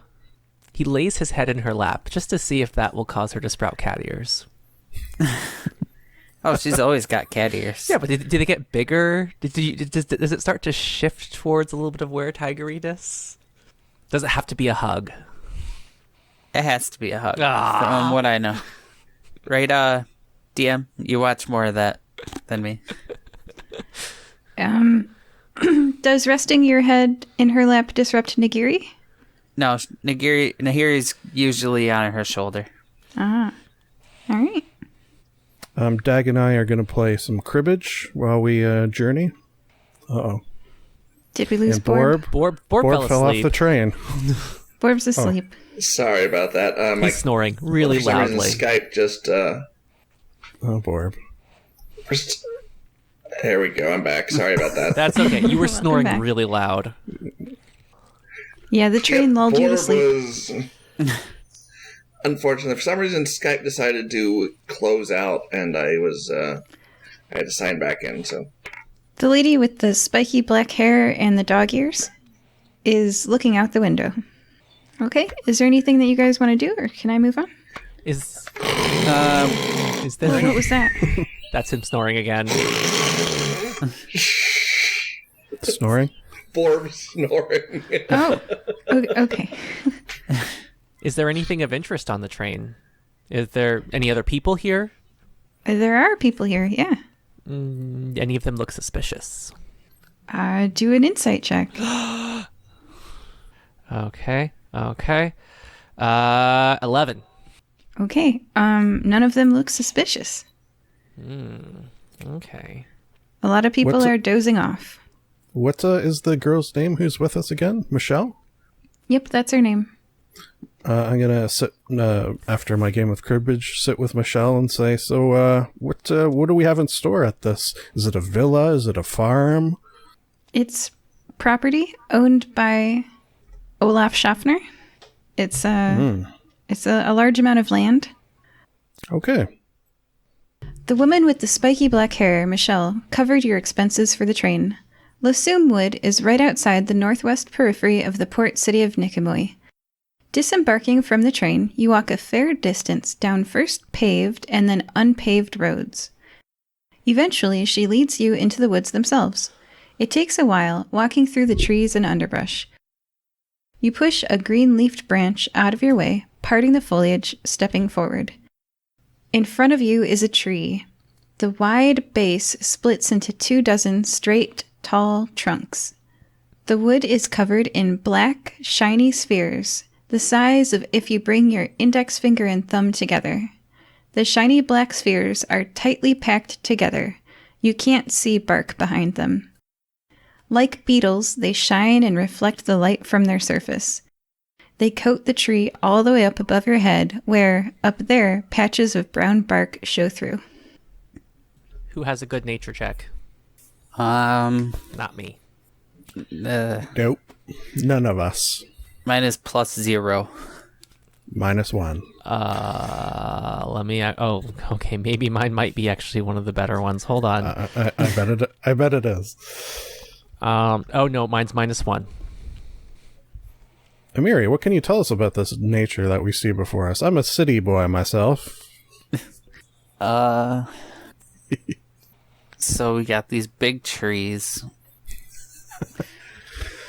That are being pilfered. The fruit is being pilfered from them. You know what we could do? And, I'm just spitballing here. This is nothing set in stone. We could burn the trees to the ground. And then no one could steal from them anymore. Yes. And I'm thinking maybe that's a backup option. Backup option. Okay. Uh-huh. Okay, I'm just making a note. Yep. I'll put it on the list. Yeah. I'll put it on the list. Yeah, parking lot, Yeah. that one. Yes, Amiri's gonna be like, write that on your evil list there. Yep. So don't burn trees. What if they're evil trees? Oh, I'll put an asterisk. It's almost like we have Thea back. Okay. All right. What I missed, because my Skype is acting up Well, right we're now. considering burning the trees to the ground, and then we're looking for other options. I am wondering. Borb is gonna Yes? study those berries first. I think that's a great idea. Do they look like the berries that are in the cookies? Yes, I think we should do a nature check on that and see. All right, I could do a nature check on that. I'm going to assist you on that. Let's compare to the Okay. cookies here in my hand. That is an 8. For both rolls? With an 8, you're not sure. They could be blueberries or blackberries or grapes. You really couldn't say. Did you roll twice, Amiri? Yeah, Oh, okay. I rolled a 6 and an 8. Okay. Borb actually rolled a 15 for his nature check. With a 15, you're not sure. They Oh. could be blackberries, they could be blueberries, they could be gooseberries, Okay. boysenberries. Okay. Raz. Okay, so we really aren't sure about these berries. Let's take some samples. Yeah, we're not good at the whole nature. How about Michelle? Can you tell us if these berries that we're here to protect, I presume, are the same as these ones in this cookie? Is someone going to hand her a cookie? I ate mine. Borb hands her a cookie. She eats the cookie. She rolls a nature check. She's not sure. Thanks, Michelle. You're full now, though, at least, eh? You got that going for you.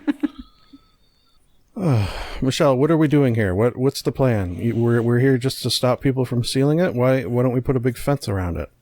The job poster is, trespassers have been harvesting plants. They must be stopped. So you're here to stop people from harvesting these plants. Yes. Okay. I'm gonna... You're cheaper than a fence. Probably. We brought Rufus, correct? Yes. I put the necklace in front of Rufus and have him sniff it.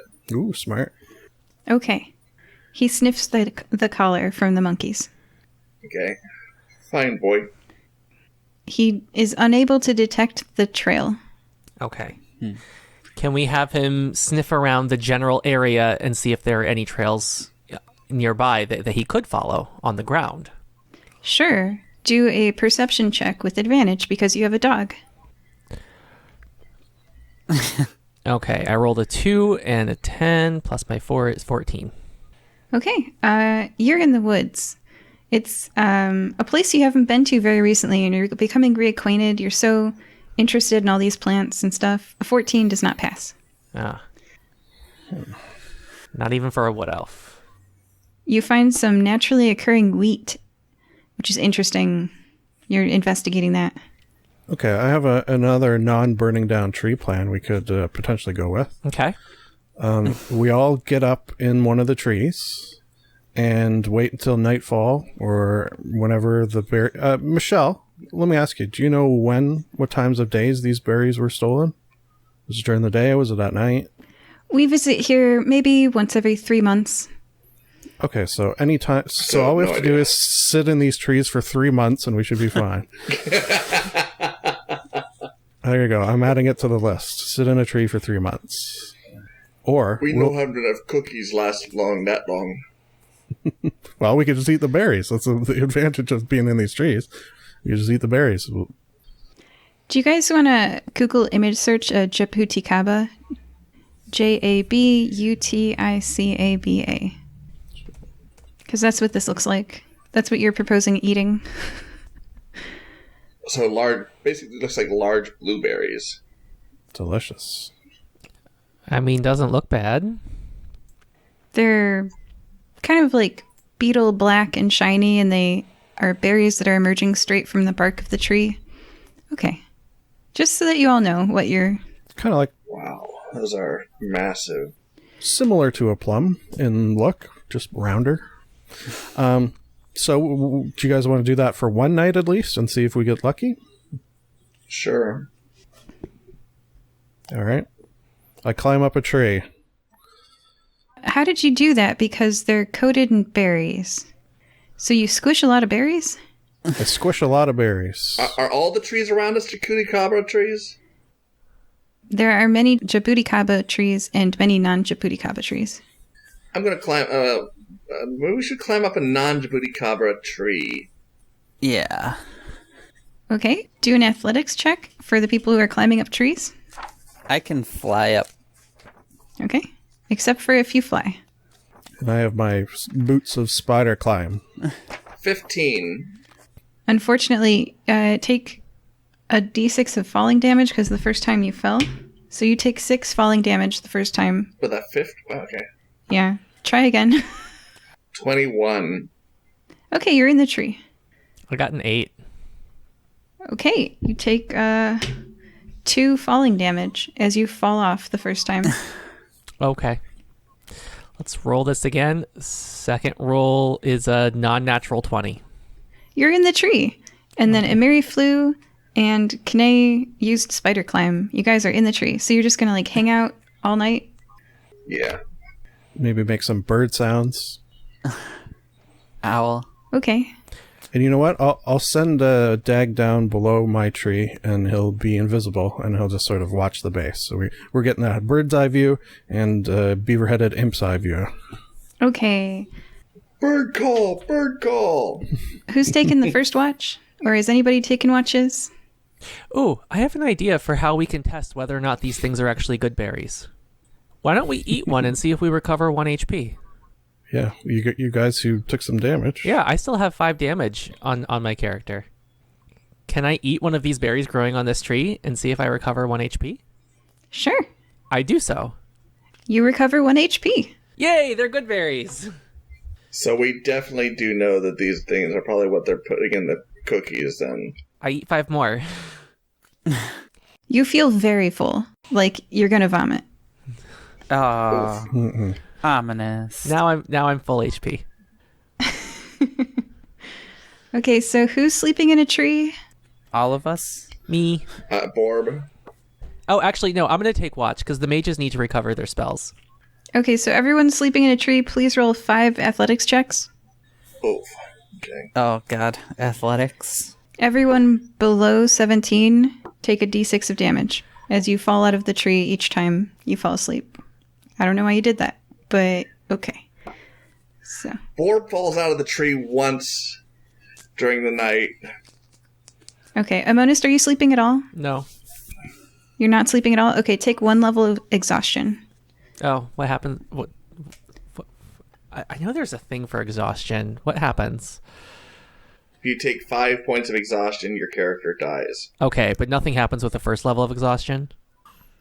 Disadvantage on skill checks. Oh, okay. So you have to roll twice and take the lower number. Okay. You could have slept. I only need 4 hours. That's true. I only need a small amount of sleep as well. Maybe I'll sleep in the morning. All right, Amonist isn't sleeping. He's taking watch. Borb fell out of the tree 1 time. On your guys' Kane and Emeri sleeping in a tree, when you rolled 5 dex saving throws, how many of those were below 17? 3. I actually split my watch with Dag, and he held me in the tree when I was sleeping, and I reciprocated. I didn't roll. I'm being held in place while I sleep. Is Dag able to hold your entire weight up? Yeah, he's able to hold me in place. Okay. And Emeri, I failed 3 you failed 3 times? out of 5, yes. Okay, so you take 4 falling damage total, because you fell out of the tree 3 times. Okay, it's the next morning. You guys are all covered in dew. You have slept in trees. Some of you fell out of trees. Some of you didn't. Some of you didn't sleep. What are you doing? Nothing happened over the happened? course of the night? Well, I mean, you guys fell out of trees several times. Plus, I It think was pretty eventful. me and Ominous were going to split Split what? sleep. Split sleeping so that way he could get some rest. Yeah, so I watched through the whole night. Are we still hanging out and seeing if anything happens now in the morning to see if they come during the daylight? Your guess is as good as mine. I have no idea. Not even a guess. I think we should try to... I think berry collectors might come in the morning, but if we're hanging out for at least a little bit, Amonus is at least going to take a short rest here at the base of the tree, not in the tree. Okay, that makes sense. You sleep at the base of the tree. A short rest is not enough to recover from exhaustion. It's not? No, it takes a long rest. Okay, can I do a long rest? I think I can do that in 4 hours. Sure. Amonus sleeps for 4 hours at the base of the tree and recovers from his exhaustion. Okay. Okay. Still nothing coming? Nope, not even a guess. We should try to pick up tracks. All right. Maybe. Well, it's daylight now. See if we could find any. Look around, see if you can spot any tracks that are not ours.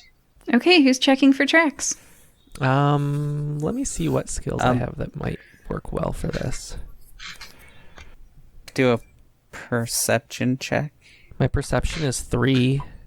Survival is usually the one for findings. Alright, survival's +1. My survival 0. But if you use Rufus, you'll get advantage. Oh, I just rolled a 19. Okay, you find tracks. The springtime has had some rainstorms recently. Those rainstorms caused mud, and you see hardened mud footprints of a humanoid size. Borb. Okay, I got a... Rufus, Go ahead. I point at Rufus to the tracks, just in case we lose him. Rufus, follow.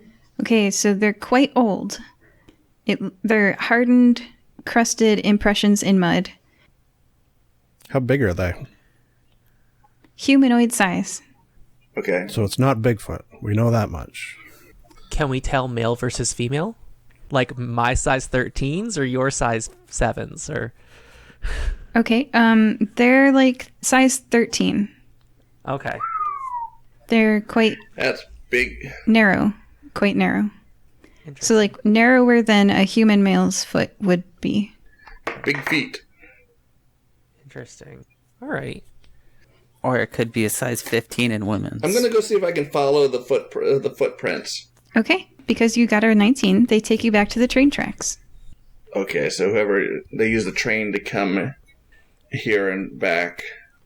I guess we should go back and follow the train tracks. Is there any? No, what if they get on the train and then? Is there any kind of security footage? There is not any kind of security footage. Well, Would you guys like to investigate the area around the tree? Sure. I rolled a nat 20. Okay, what are you looking for? Anything sticking out. Like, any disturbed ground, any, like, flat spots in the bushes, anything that just kind of isn't. Okay. You see a flat spot in a bush. You see that one of these bushes looks kind of smushed. I go check that out. Okay. Underneath this bush, someone dropped a basket for collecting berries. You can see that it's got a label on it, and it says, Property of Nicomoy Food Kitchen. If found, please return to, and it has an address.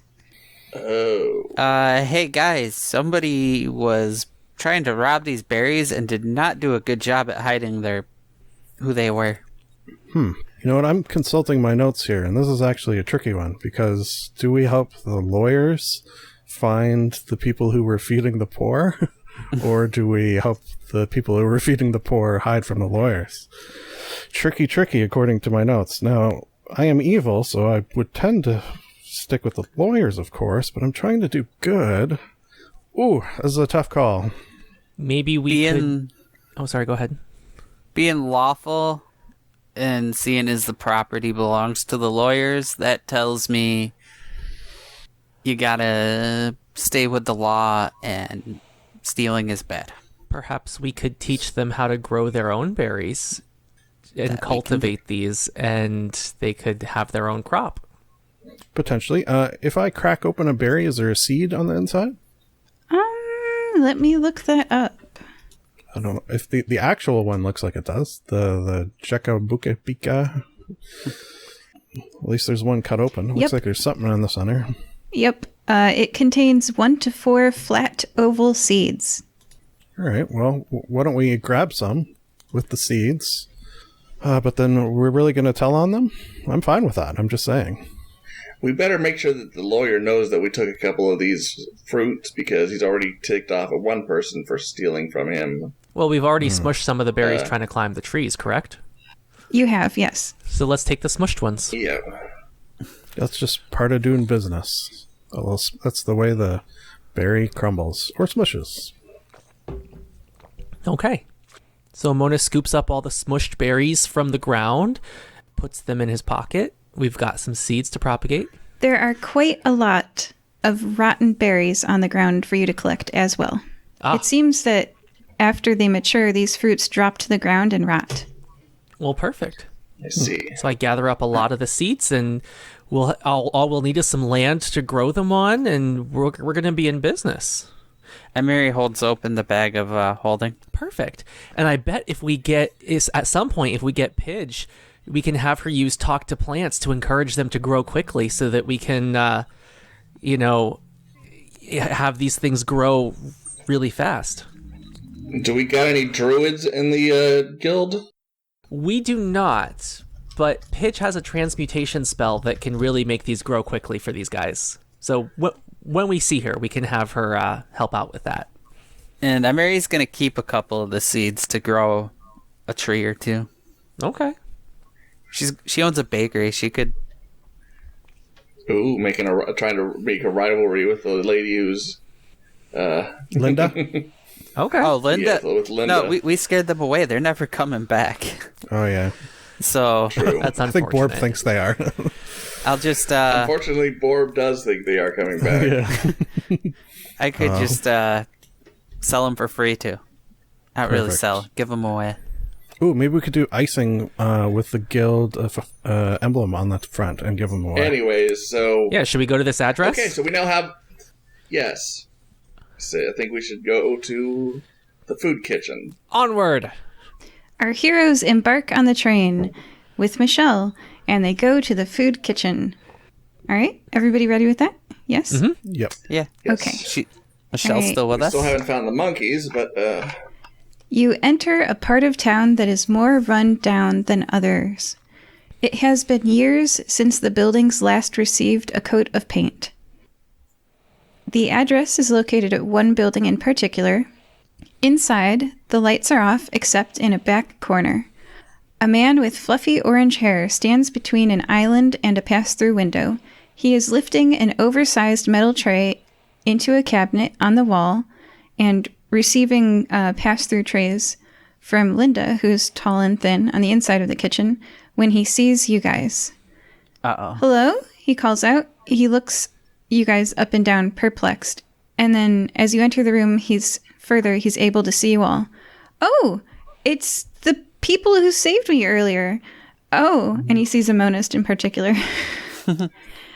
And his face blanches.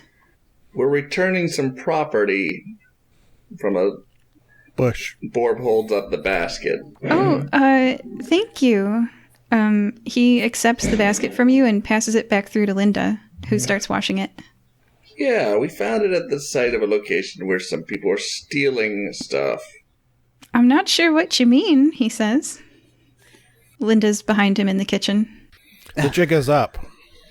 Specifically stealing berries, good berries, from a lawyer's property. Devin says, I haven't stolen any berries. I see. So, who sent that out? And you better look both ways before you cross me, boo. Who sent what out? That basket came from somewhere. That was on the property. Somebody went to get that. So who did you send out to go pick those berries? Linda is like, oh, do you need more berries? I'll go. She's in the back kitchen. That answers our question. Just let me wash this off. I'll be right out. Linda. What are we going to do with you? She comes out of the kitchen with the basket washed and ready to go. Sure, I'll be helpful. What do you need? More berries? We need to know exactly where you get the berries from. The woods. I just go collecting, trying to feed the needy and the hungry. Those That woods belong to a law firm? They do. Yeah, that little area. We're going to have to ask you not to go there again. Oh gosh, I didn't know. I'm so sorry, Linda says. But good news is we bring you a gift. Naimiri opens up her bag of holding and pulls out the seeds. Here's some seeds we collected. You can grow your own. Oh, we don't have the ability to grow our own. We don't have any land.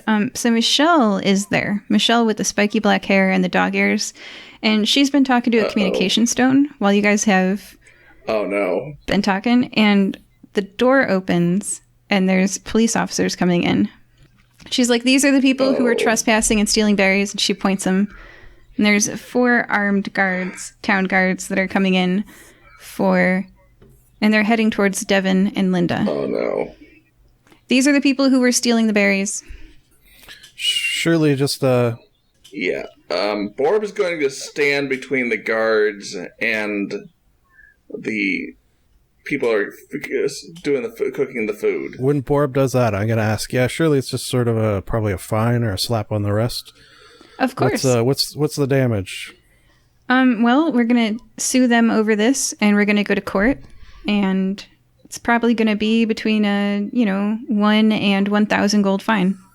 All right, I'll tell you what. Michelle, you've got your lawyer friends on the phone there. Here's 2,000, and we'll call it a day. And they promise never to do it again. Now, you could say no to that and still sue them, but do you really want your law firm being known for someone who sues poor people out of the money they're using to feed the hungry in this city? You'll be run out of town.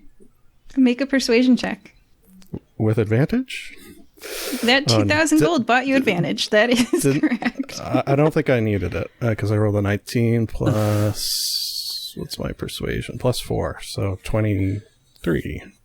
Michelle looks at that 2,000 gold that you just handed her, and she goes, I think this is settled. Of course. Thanks, Michelle. She pockets some of it, and she's going to take some of it back to Olaf. Oh, wow. Well, I'll just pretend I didn't see that. I like evil people. You know what? I'm going to hand her my evil card. Hey, Michelle, if you ever want to be evil in the final battle versus good and evil, here, look me up. You have successfully recruited Michelle and Olaf for your final battle fight. These are two evil people that would love to fight with you. Perfect. Going from one bloodsucker to another bloodsucker. And Imeri's gonna nod her head and be like, hey, write that in your notes. Saving them and what you just did, very, very good. And I'm going to look back and say, I learned from the best. Freeze frame. And I'm going to say the word freeze frame. Because I was going to pay their bill anyway. We will. Do we have land that we can grow these trees on? The price of land is, let me see if I can look that up. I mean, does the guild have... Okay, the value of land per acre is 1,500 gold per acre. Okay, does the guild have land that we can grow the trees on? It does not. What about the school that my husband already has? Could we plant some trees on the school property? You could? I'm looking around this. You said this area is really run down. Yes. Is there any open area in this rundown part of town? Dilapidated buildings we could smash with our magic and axes and such. I guess we'd still have to buy the land, yeah. There are empty lots, yeah, and if you'd like to buy it, it's 1,500 gold per acre. Imeri is going to take her emerald and be like, here's a gift. Use this to purchase some land. We have the seeds right here for you. They're able to buy 3 acres with that. See, I learned from the best. Just, I'm not quite as good as that. But still pretty good. Use the leftover gold to help fix this place up and just do good for the city. The food kitchen gets 3 acres and enough money to keep it running. That's so nice. Aww. And we don't want you to stop selling delicious cookies, either. Borb always thinks with his stomach. Amonis looks very unhappy. No? Hanging out. All right. And now for the monkeys. And he says, I hope you have luck finding someone to run this place too, because, we're going to have to leave. I'll be able to hire someone to run this with that extra 500 gold that'll pay for their salary. Yeah. That works good. No. Now we still have to figure out where the monkeys came from. So make a persuasion check and tell me what you're doing. I'm going to ask Michelle, and I'm going to sort of hint that I saw her pocket some of the money and say, you wouldn't happen to know anything about these monkeys, would you? Nope, can't say I do. And Michelle pats her hands together and walks out 1,000 gold richer. She leaves with the cops. They're gone. I'm going to talk to Linda. I rolled an 18. I don't imagine Michelle gave us any payment for solving their problem. No, I think we just lost. Well, at least we got the money from those. Yeah, I know. And with a persuasion of plus 3, 21. To persuade who?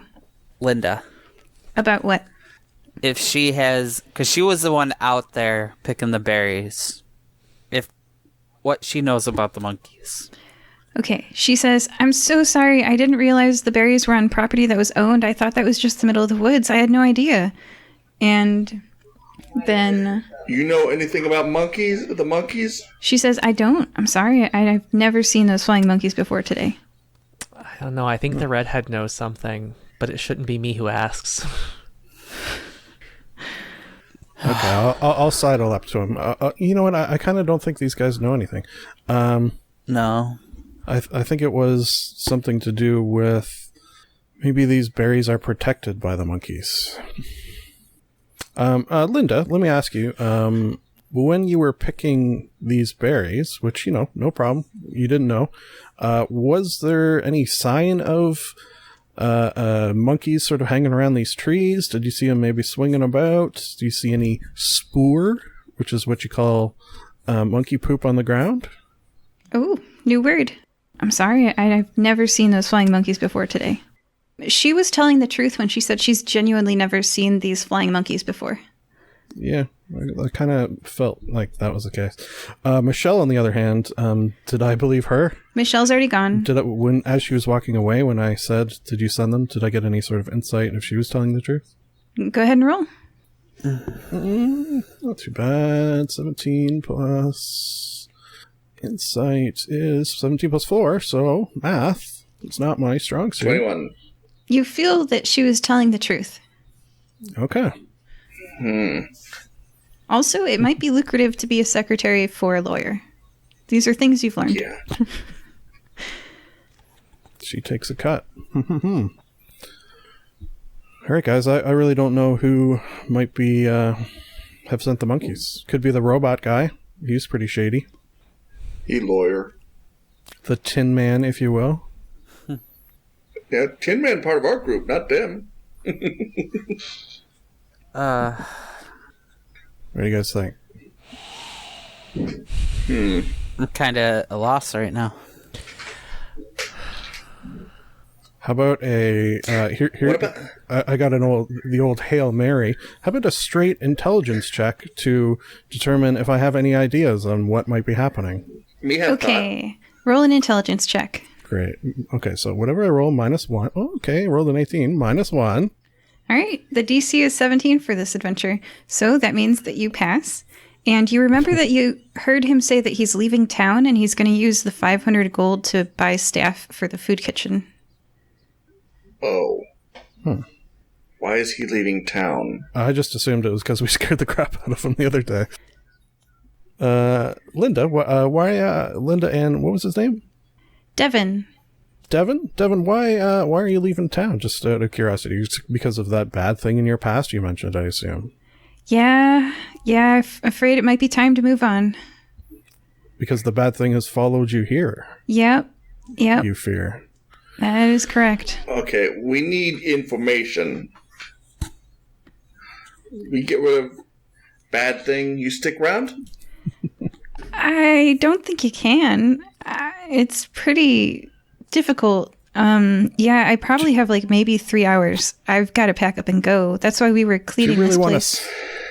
Do you really want to spend the rest of your life running, Devin? Wouldn't you rather have this over once and for all, one way or another? We're the Fire Breathing Kittens Guild. We deal with things like this on a daily basis. He glances at a tell the monist truth. who terrified him earlier. Go ahead and roll a persuasion check with disadvantage. Oh.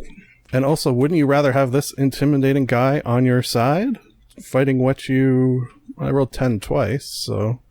Okay. All right, a 10 doesn't pass. He's like, I don't know what you can do to help me. +4. Still no? It's a DC 17 for this adventure. So he's going to continue to pack up. All right? I'm going to give you guys 3 actions.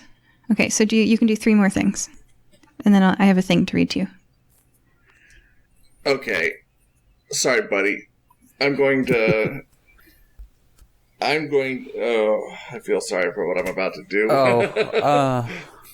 Don't. What did you do? Did you just hit him over the head? Yes. Oh my gosh, Linda's going to look at you wide-eyed. She's not going to make any noise and just look at you wide-eyed and freeze. Oh, no. Okay, the moment you hit him over the head and he falls to the ground, his appearance changes because he was under a glamour that he was keeping up.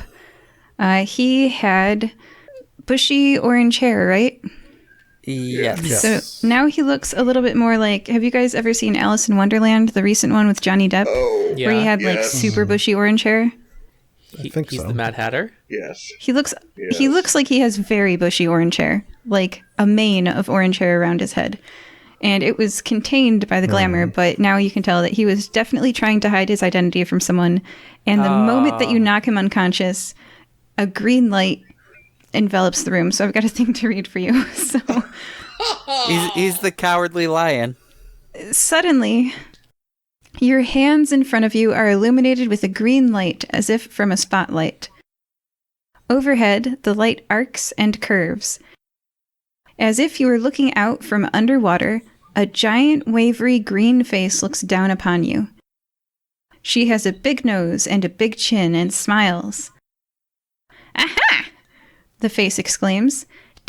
Devin, you couldn't hide from my monkeys forever. Oh no, it's the witch. She smiles, then the smile breaks into a grin. She goes, hee. The face disappears from view. The green arc of light overhead becomes misty and diffuse, then rains green light droplets down.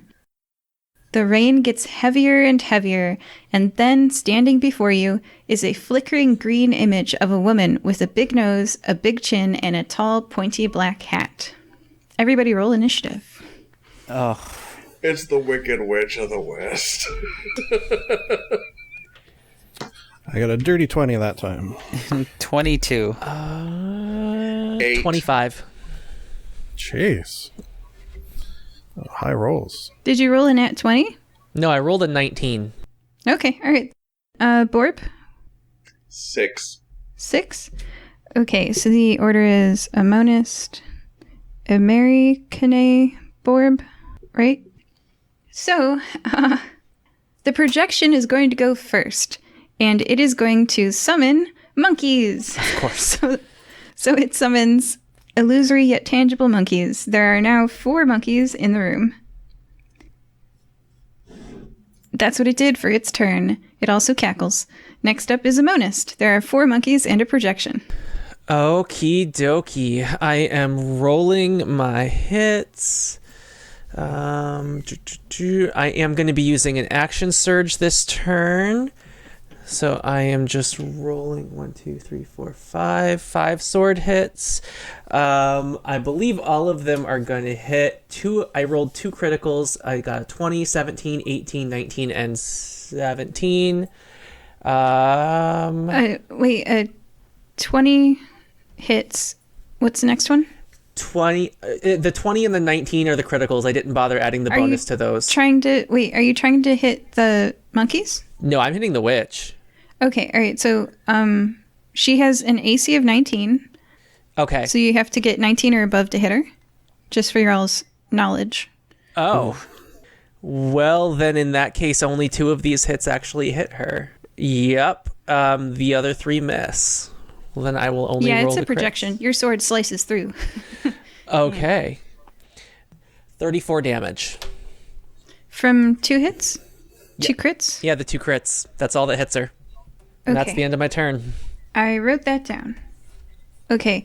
A monist flies into a sword strike and really wants to defend the person that his party member knocked out unconscious, I guess.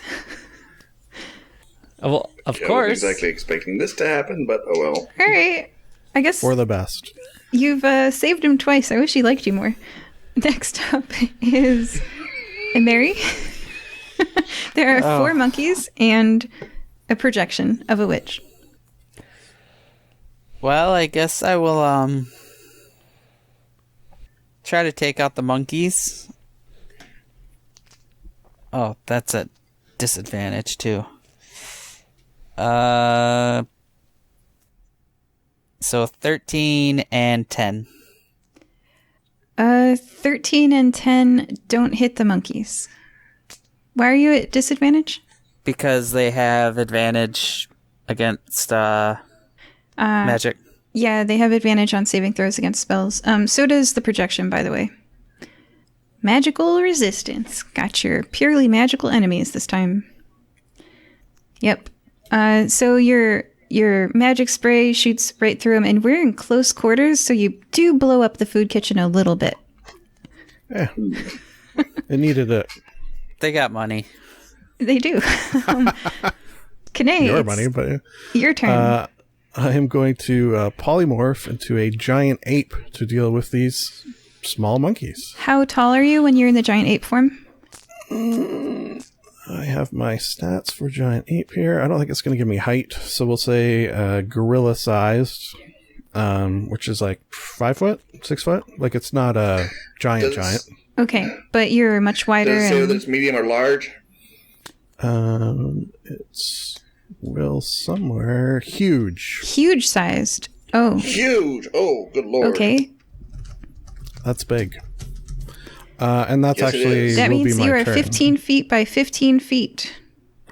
And I'll sort of get up close and personal with the witch's face. Well, you're getting up close and personal with the ceiling because 15 feet is is taller than the ceiling in this room. You're inside a building. So you find yourself doubled over and 15 feet by 15 feet. You are able to touch walls. Able to what, sorry? You're able to touch the walls, like both of them. Like Perfect. in one of in the kitchenette area. You occupy most of the kitchenette, one could say. He is the wall. You are, yeah. On the upside, the monkeys would have to go through the pass-through to get to Linda, who's out in the kitchen. But on the downside, you are, let's just say you have difficult terrain. All of your movement speed is halved. All right. Well, I don't need to move far because everyone's practically on me. One could say within hand's reach, yeah. Yeah. Yeah. That's actually my turn, though, is just to change. Like, I can't do anything. So Okay. All right. And just remember... Turn and move. Remember that you have difficult terrain. Ominous, you know what would come in handy here? What? A were-tiger. Yeah? Because all my attacks are magical. Come up and hug me. Oh, kitty, come back? I'm busy on my Okay. turn, so get up here and hug me on yours. You've got plenty of movement. Kitty, come back and hug? So after K'nai, it's Borb's turn. Orb's gonna hug and marry. Aww. Kitty, come back! Okay. That took your minor action. So, what else do you do? Yeah.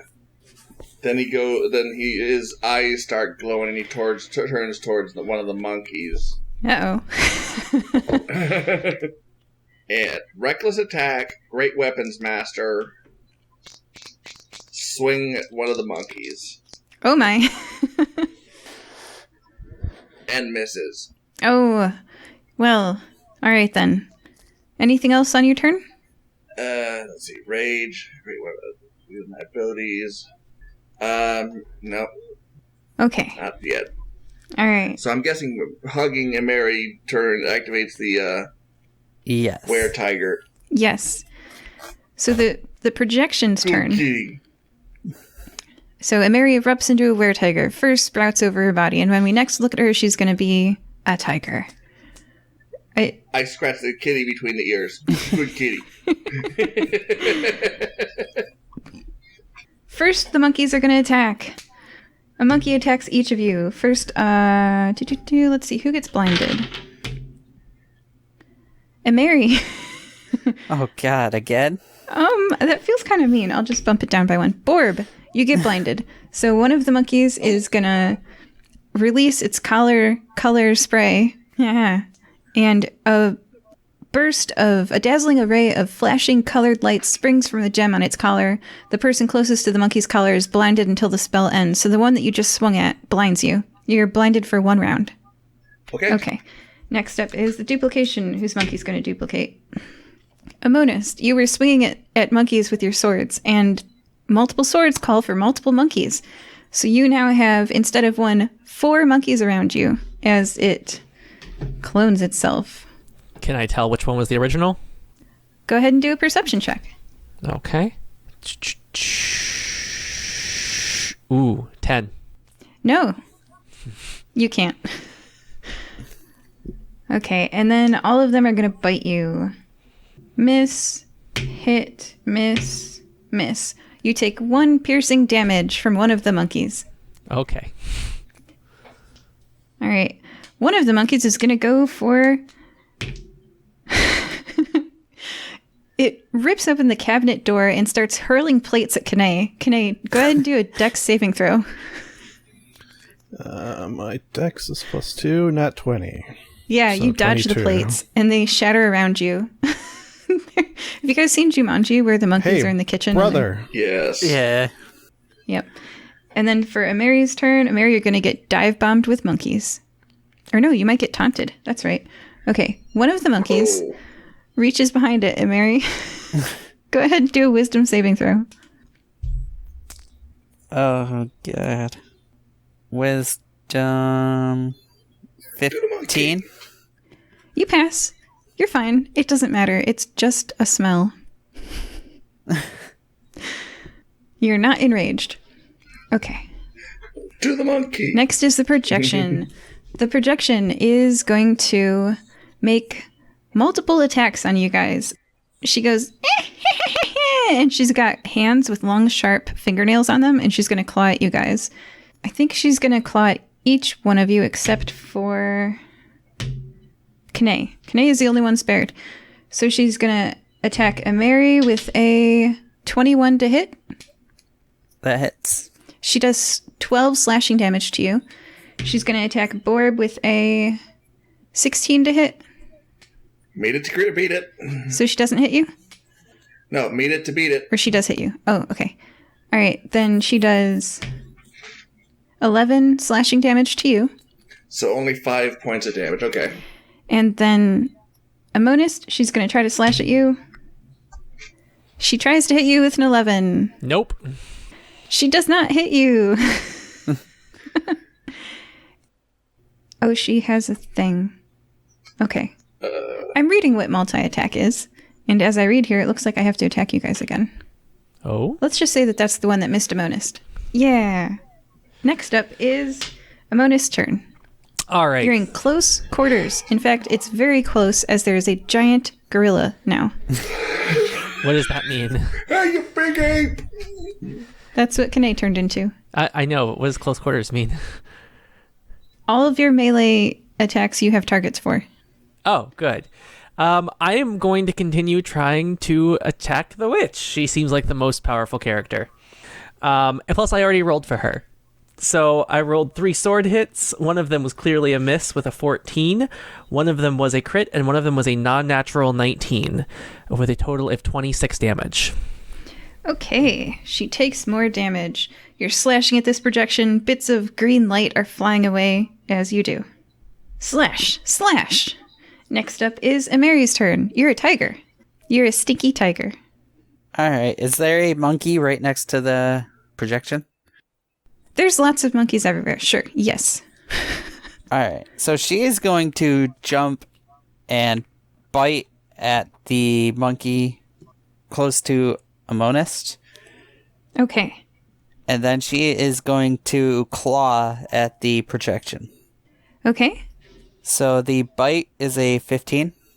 To hit? Yes. That hits.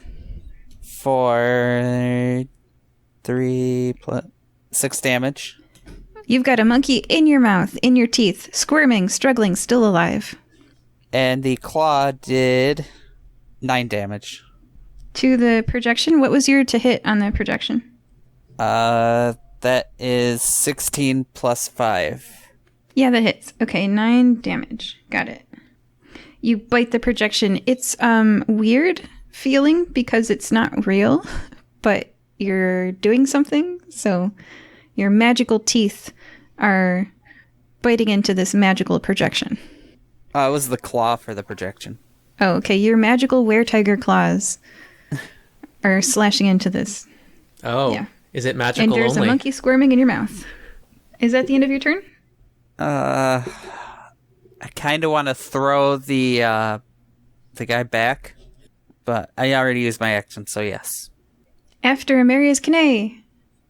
I am going to, with my mighty fists, use both of my attacks because I, in my wild shape, polymorph, actually have 2 attacks. So, one of them was a swing and a miss, one was a hit, and I dealt 29 damage on that one hit to what? the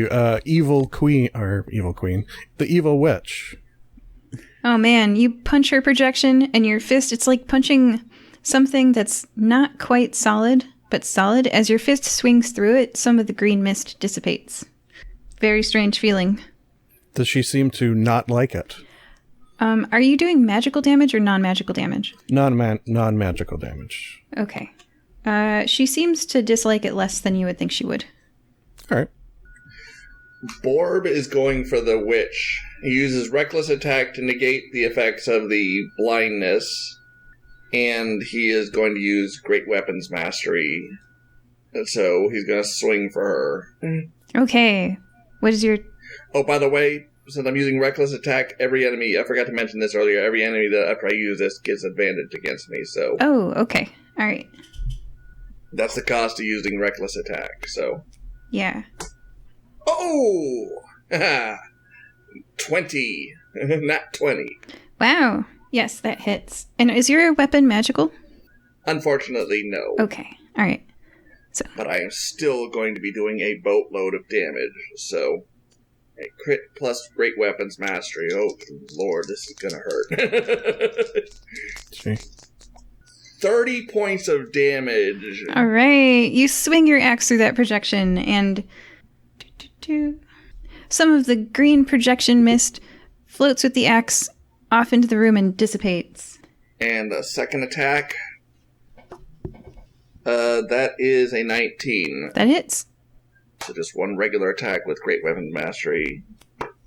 That's only 18.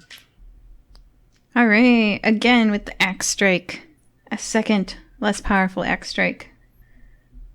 Next up, it's the witch's turn. So first, the monkeys are all going to quadruple.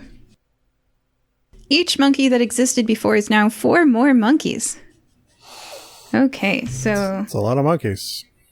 First, we're going to go with color sprays. Monist, a monkey is near your face and is going to release a dazzling array of flashing colored light that springs from the gem on its collar. The person closest to the monkey's collar is blinded until the spell ends. So, Monist, you're blinded. Quick question. How long is Borb's blindness going to last? 1 round. Monist, your blindness lasts 1 round, if you want to look that up. Okay. Next is the monkey bites. You all get many monkeys upon you. The great ape has 8 monkeys on it. It's a lot of monkeys. And Mary, you have 4 monkeys on you. And Borb, you have 5 monkeys on you. Amonis, you're blind, but you think you have like 4 monkeys on you. So all of you take... let's see... 5 piercing damage for the largest monkey. 1 piercing damage for Mary, and 3 piercing damage each for Monist and Borb, as there are many, many monkeys on you, and they're dividing quite a lot. He's covered in monkeys! Yeah. Fortunately, Borb is raging right now, so that means less damage for him. Each one of those is 1 individual damage. It's an individual piercing damage, so it can't be reduced below 1. Lots of creatures. Okay. And it's the projection's turn. Okay, she's gonna do a multi-attack. She's gonna slash at Mary, she misses you. At Borb, she hits you for 10 damage. At Amonist, she's gonna hit you with her sting attack. Ooh. What's the hit? Okay. It was a 16 on the dice, plus 8. So Oh, yep. What's the damage and what 22? type? 22 to hit, is that right, math? Yeah, it hits. Okay. How much damage and what type? Hold on, let me roll out 5d6. Mm-hmm. It is 20 necrotic damage and Jeez. 8 piercing damage. Okay, so 24 for me total. And also, please make a Constitution saving throw. Constitution saving throw. That's plus 5. Non-natural 20. Oh yeah, you're fine. That is the end of the projection's turn. How are you doing, Amonist? I'm at 32, about half health. Okay. All right, well, it's your turn. Okay, so I'm blind, so I had to re-roll some of this. I only get one hit on her this time, non-critical, 11 damage. 11 damage. Yup. I'm also going to, on my turn this time, use my second wind ability. So I'm going to regain 17 health. All right. Is that the end of your turn? Yes, it is. And Mary, you're up. Okay. I'm gonna continue to bite the monkey in her mouth and claw at the projection. So the bite is 17 That hits. for 13 damage. Oh, that's a dead monkey. You just ate a monkey. And that wasn't original, so some of the extras should pop out of existence. Extra monkey parts? I mean, she did swallow some. No, I mean, Original? because that was one of the original monkeys that caused some of the copies, right? Oh, so the thing is that in her presence, they're not.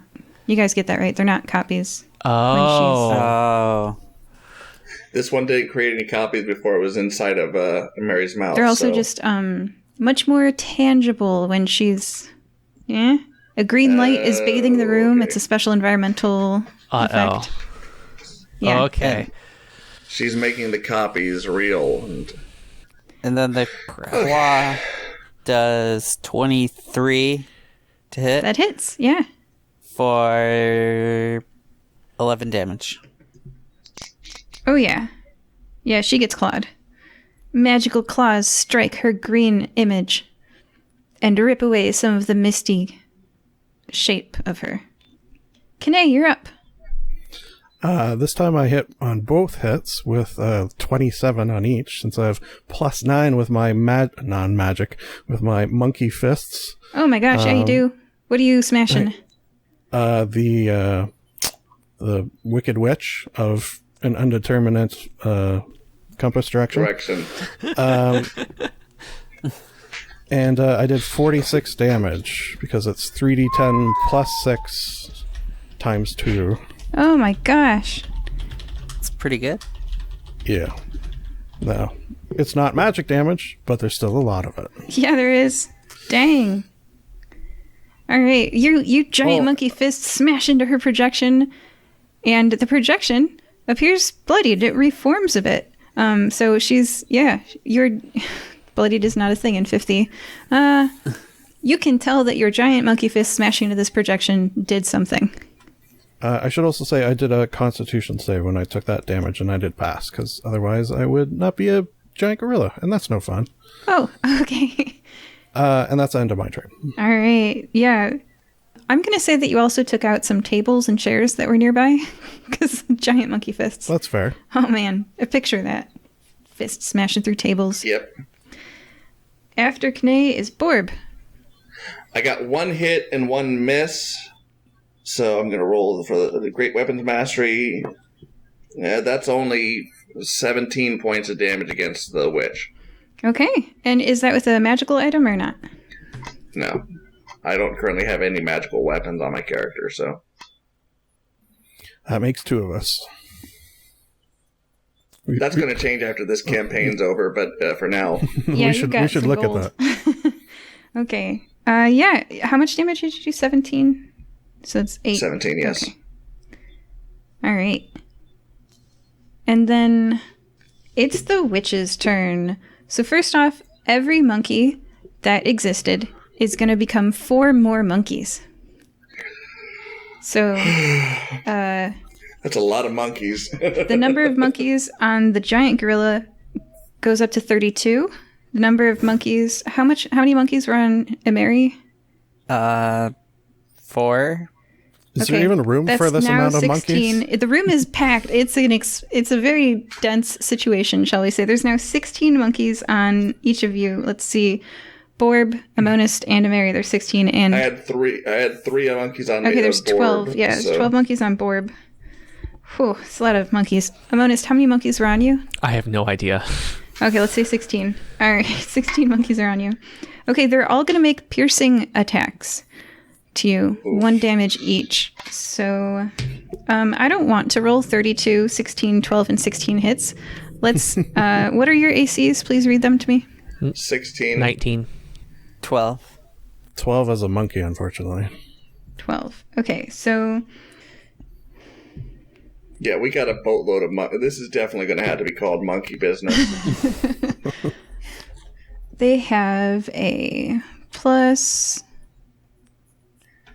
on their to hit, which means that their base is a 17. So that means that 17 is their average roll. So then with a 12, I would say that more than half, so 75% of them would hit on a 12 AC. So 75% of 32 bites is 24 bites for the giant monkey. Again, those are individual piercing damages. On a 12 AC, 16 of those attacks, they would only miss on a 5, so that's 25% of the time. So that's again 75% of 16 is a Mary takes 12 piercing damage. On a 19, they would miss on a 12 or below. So that's 8 divided by 20. So that's 40% of the time they would miss. So 60% of the 16 damage. Amonis, you take 10 piercing damage. And then Borb had 12 on him and 16 AC. Oh, sorry. Okay. All right. There may have been some math flaws. But yeah, Amonis takes 10, and then Borb, let's just say you take 12 piercing damage. Okay. And it's the witch's turn. How's everybody doing? I'm fine. I'm at 2/3 health right now. Yeah. A giant ape has 157 hit points, so Oh, I'm not okay, down you're that good. much. Yeah, as a tiger, I'm okay. Okay, cool. All right. Well, she's gonna slash, and slash at you guys. Okay, she's gonna slash at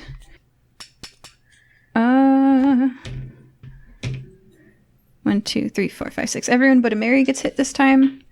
And she's gonna slash at you with first slash, that hits, second slash, that misses, and third slash, that hits. So, giant monkey, you get hit with 25 necrotic damage and 8 piercing damage. Borb, you get missed, and Amonis. Nope, reroll. Oh, because you have right. Oh, and it hits And you. I actually have my imp gives me the same thing that the witch had, the magic resistance. So I'm gonna half that necrotic. Okay, and then Borb takes 8 slashing damage, and then Amonis takes 12 slashing damage. Yeah, don't forget, you get advantage against Borb whenever I use that ability, Yes. so... Thank you for reminding me. I It get would've 8 missed you. slashing damage. Yeah. Okay. I play fair, even if it causes me difficulty, I make sure that I don't...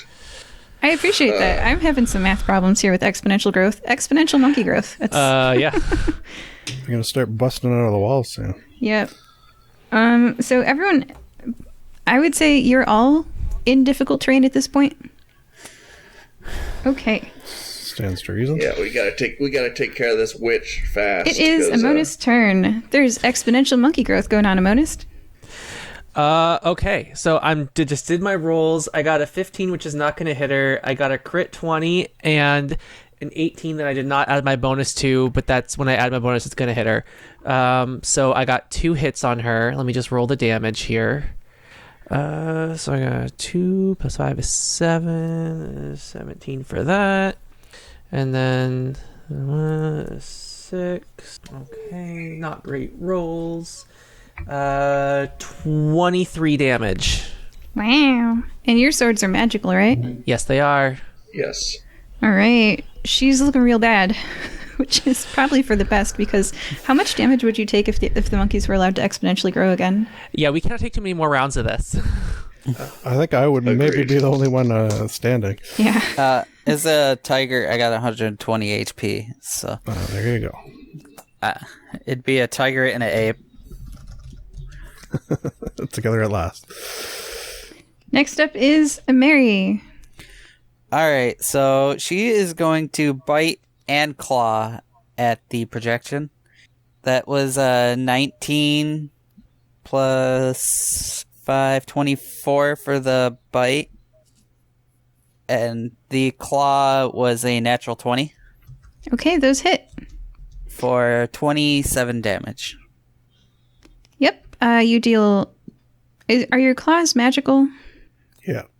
Yeah, so Think you you deal said that to magical start. damage. The slashes rip at her. Also, if you could, after the session, send me the part that says your HP has changed, because I'm not seeing that on the Were Tiger page, but it's just a general comment. It's And just you slash it. Tiger 120 HP. Okay. And you slash at her and you rip the green mist apart. The projection's looking unable to keep together.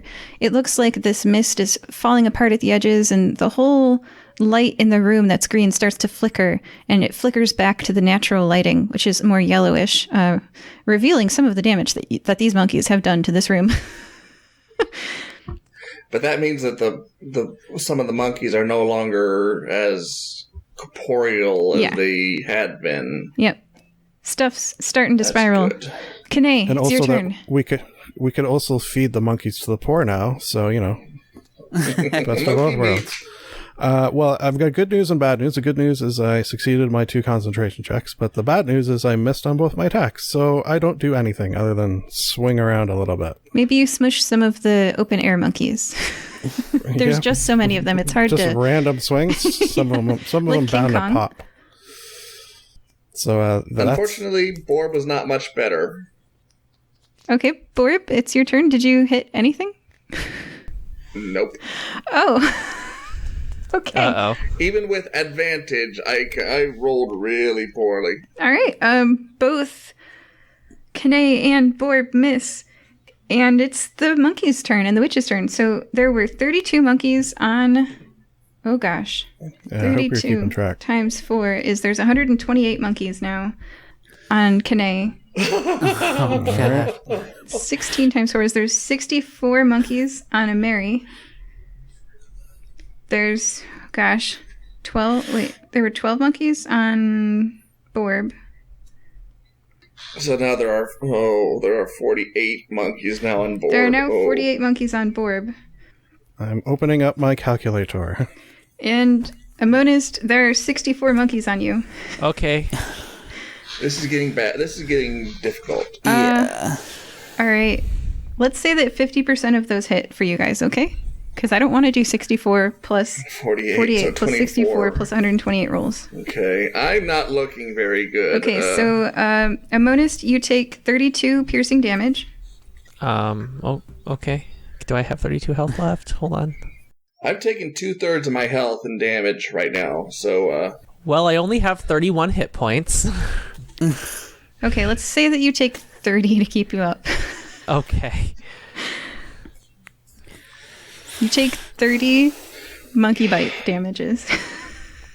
As the other monkeys just can't get on you. Okay. Borb, you take 24? yep. Are you still up? I'm down to 22 right now. Actually- Borba is Amonist, do you want to go down or do you want to stay up? Because I think we said last time that I do have the highest AC, so I think I take 40% hits from right, these things, you're right? only taking 40%. Your Yeah, AC is so- 19. Yeah, these ones. Yeah. Okay. Yeah. All right. You have 2 hit points. Yeah, you're fine. Yeah. So it was 64 times 0.4. I should take 26 damage from these, right? Yeah. 26 Okay. damage. Okay. someone get that projection because There were 64 monkeys on a Mary. So I thought that was Yes. you take 32 Oh, boy. damage, individual piercing bites, and 128 monkeys. Oh my gosh. You take 64 damage, giant monkey King Kong. Okay, and I don't think I can pass my I can't pass my concentration. So I don't die, which is nice, but I do revert to good old fashioned Kane That with makes all sense. of his hit points. So Oh. that's something. Yeah, you're at full hit points. That's great. Yep. Mary, how are you doing? That was 58 total out of 120, so... Yeah. Okay, next is the randomly determined witch projection / attacks. So, first she's going to attack a Mary. I'm rolling for this, you guys. I'm not going to determine these. She's going to claw at you with a non-natural 20 to hit for 8 slashing damage. Next up, again, I'm rolling a dice, is Kane. She's going to hit you with a 27 My to AC hit. Okay, And I was going to does- say my AC's back up, but it's not quite that high. She does 12 slashing damage to you. And last up is 1, 2, 3, 4, 5, 6. And Mary again. Randomness. She does a, what's 8 plus 7? 15. Does a 15 hit you, Mary? Yeah. Okay, she's going to do some necrotic damage. Oh gosh, I dropped the dice. Ooh. I don't know where that dice went. So I'm just going to take the average, which would be 25 necrotic damage and 12 piercing damage to Mary. So 25? 25 necrotic damage and 12 piercing damage. So 37. 37. Alright, that dice is gone for good. That hurt. Okay, and that's the end of the witch's turn. The monkeys are going to double next time, you guys. Yeah, please kill this thing. Yeah. Kill the witch. Okay. I'm going down if we don't. You're gonna Amonis, do it's it. your I can feel turn. it. All right. If I had to take that much damage again, yeah.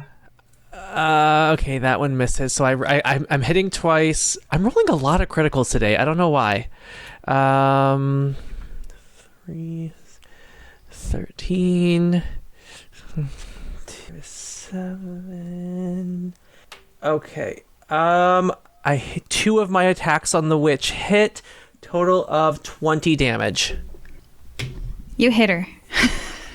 As your swords strike through her. By the way, since she's going down, I'll tell you guys, water would have dissolved her. What? Good, What? Good Yeah, thing I that have would that. be meta knowledge. That would been meta knowledge. So Yeah. Oh, you good players. Okay. So as your swords strike her, she gets ripped apart, and the room lighting, which had been flickering between this green projection and normal, dissipates, and you find that you are alone again. No monkeys, just a very destroyed food kitchen with an unconscious orange-haired, kind of ugly person on the ground, and one person who's hiding in the kitchen. Linda. Linda.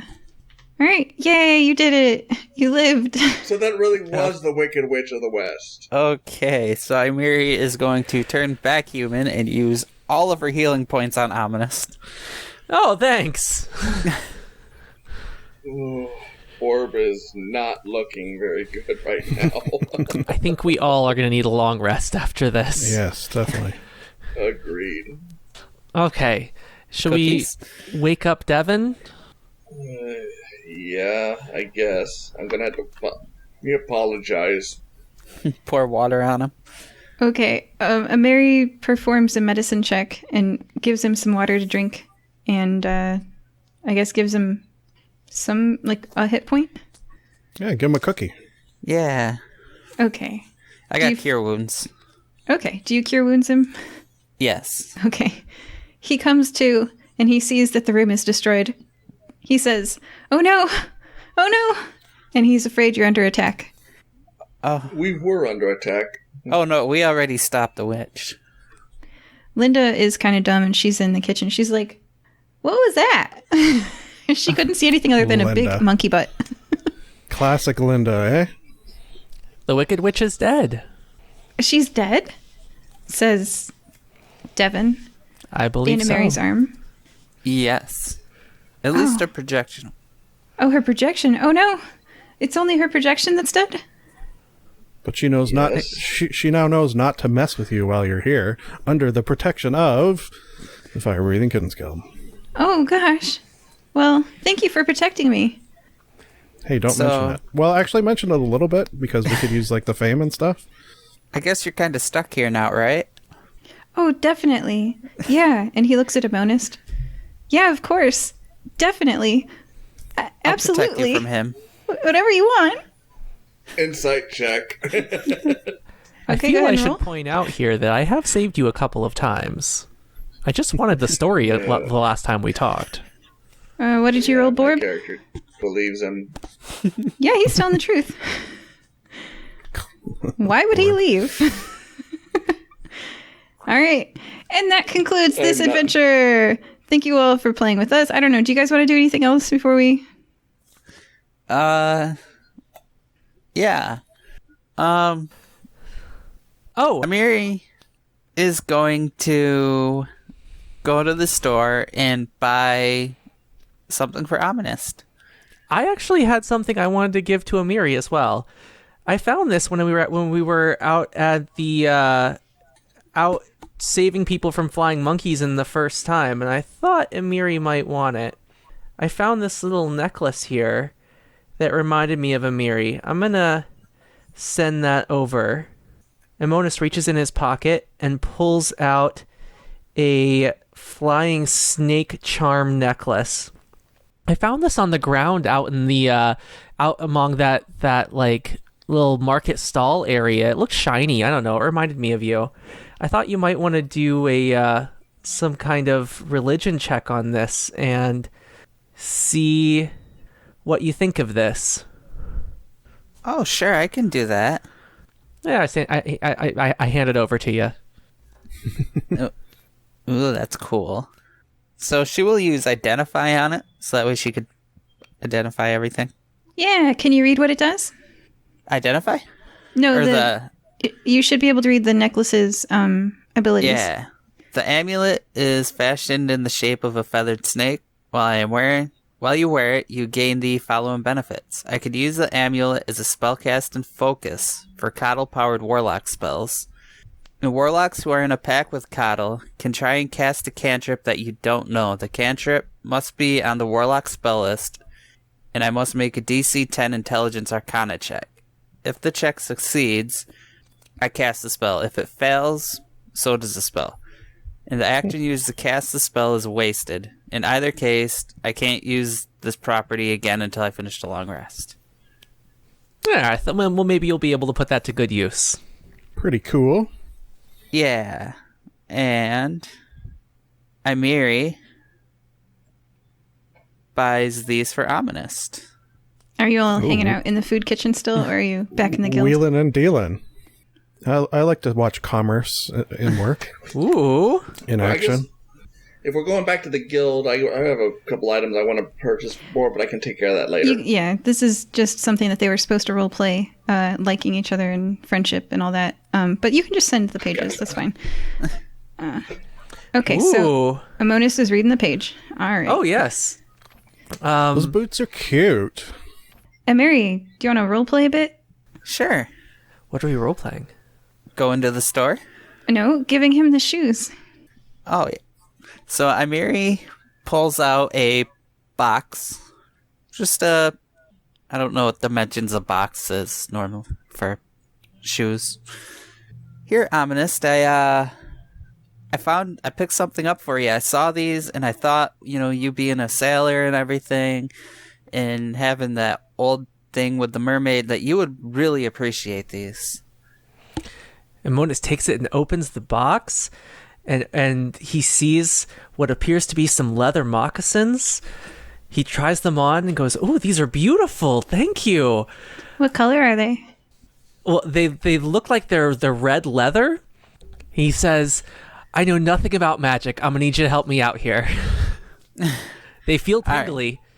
So she uses the Identify, and Those are cute. she tells Ominous, "Do you want to read it, or I could?" Oh, I'm gonna let you do it. You're casting the spell. All right. Moccasins of the Surging Waves. Ooh. Only gives the benefit to a person who has taken levels in Fighter. These ankle-height moccasins have 2 buttons on them. Twice per long rest when the fighter uses an action surge, and a illusory surge of water follows you in your wake. Opponents perform a DC 15 Wisdom save and roll. Until your next turn, non-flying opponents who fail their Wisdom save and roll are unable to do an attack of opportunity on you because they are slowed by illusory water, or waist-high water. Interesting. Very cool. Thank you. You're well. I thought you would enjoy these. I'll put them to good use. I'm sure you will. You'd never disappoint. Fashion, function, all rolled into one package, basically. And Imeri Alright. puts her pendant around her neck. And everybody has a drink in the bar. And then as we zoom out, you see two people leaving town, and they left all of the money with the food bank so that it could be fixed up and hired new people. Oh, they left. That's good advice. Aw. Joining us this time were Borb Hello. and Mary, Bye, guys. Kanae, Please consider joining the forces of evil. It's not that bad. they'll pay you 2,000 gold, Hey, look at that. and a monist. Forces of good are pretty nice too. All right, bye-bye. Bye.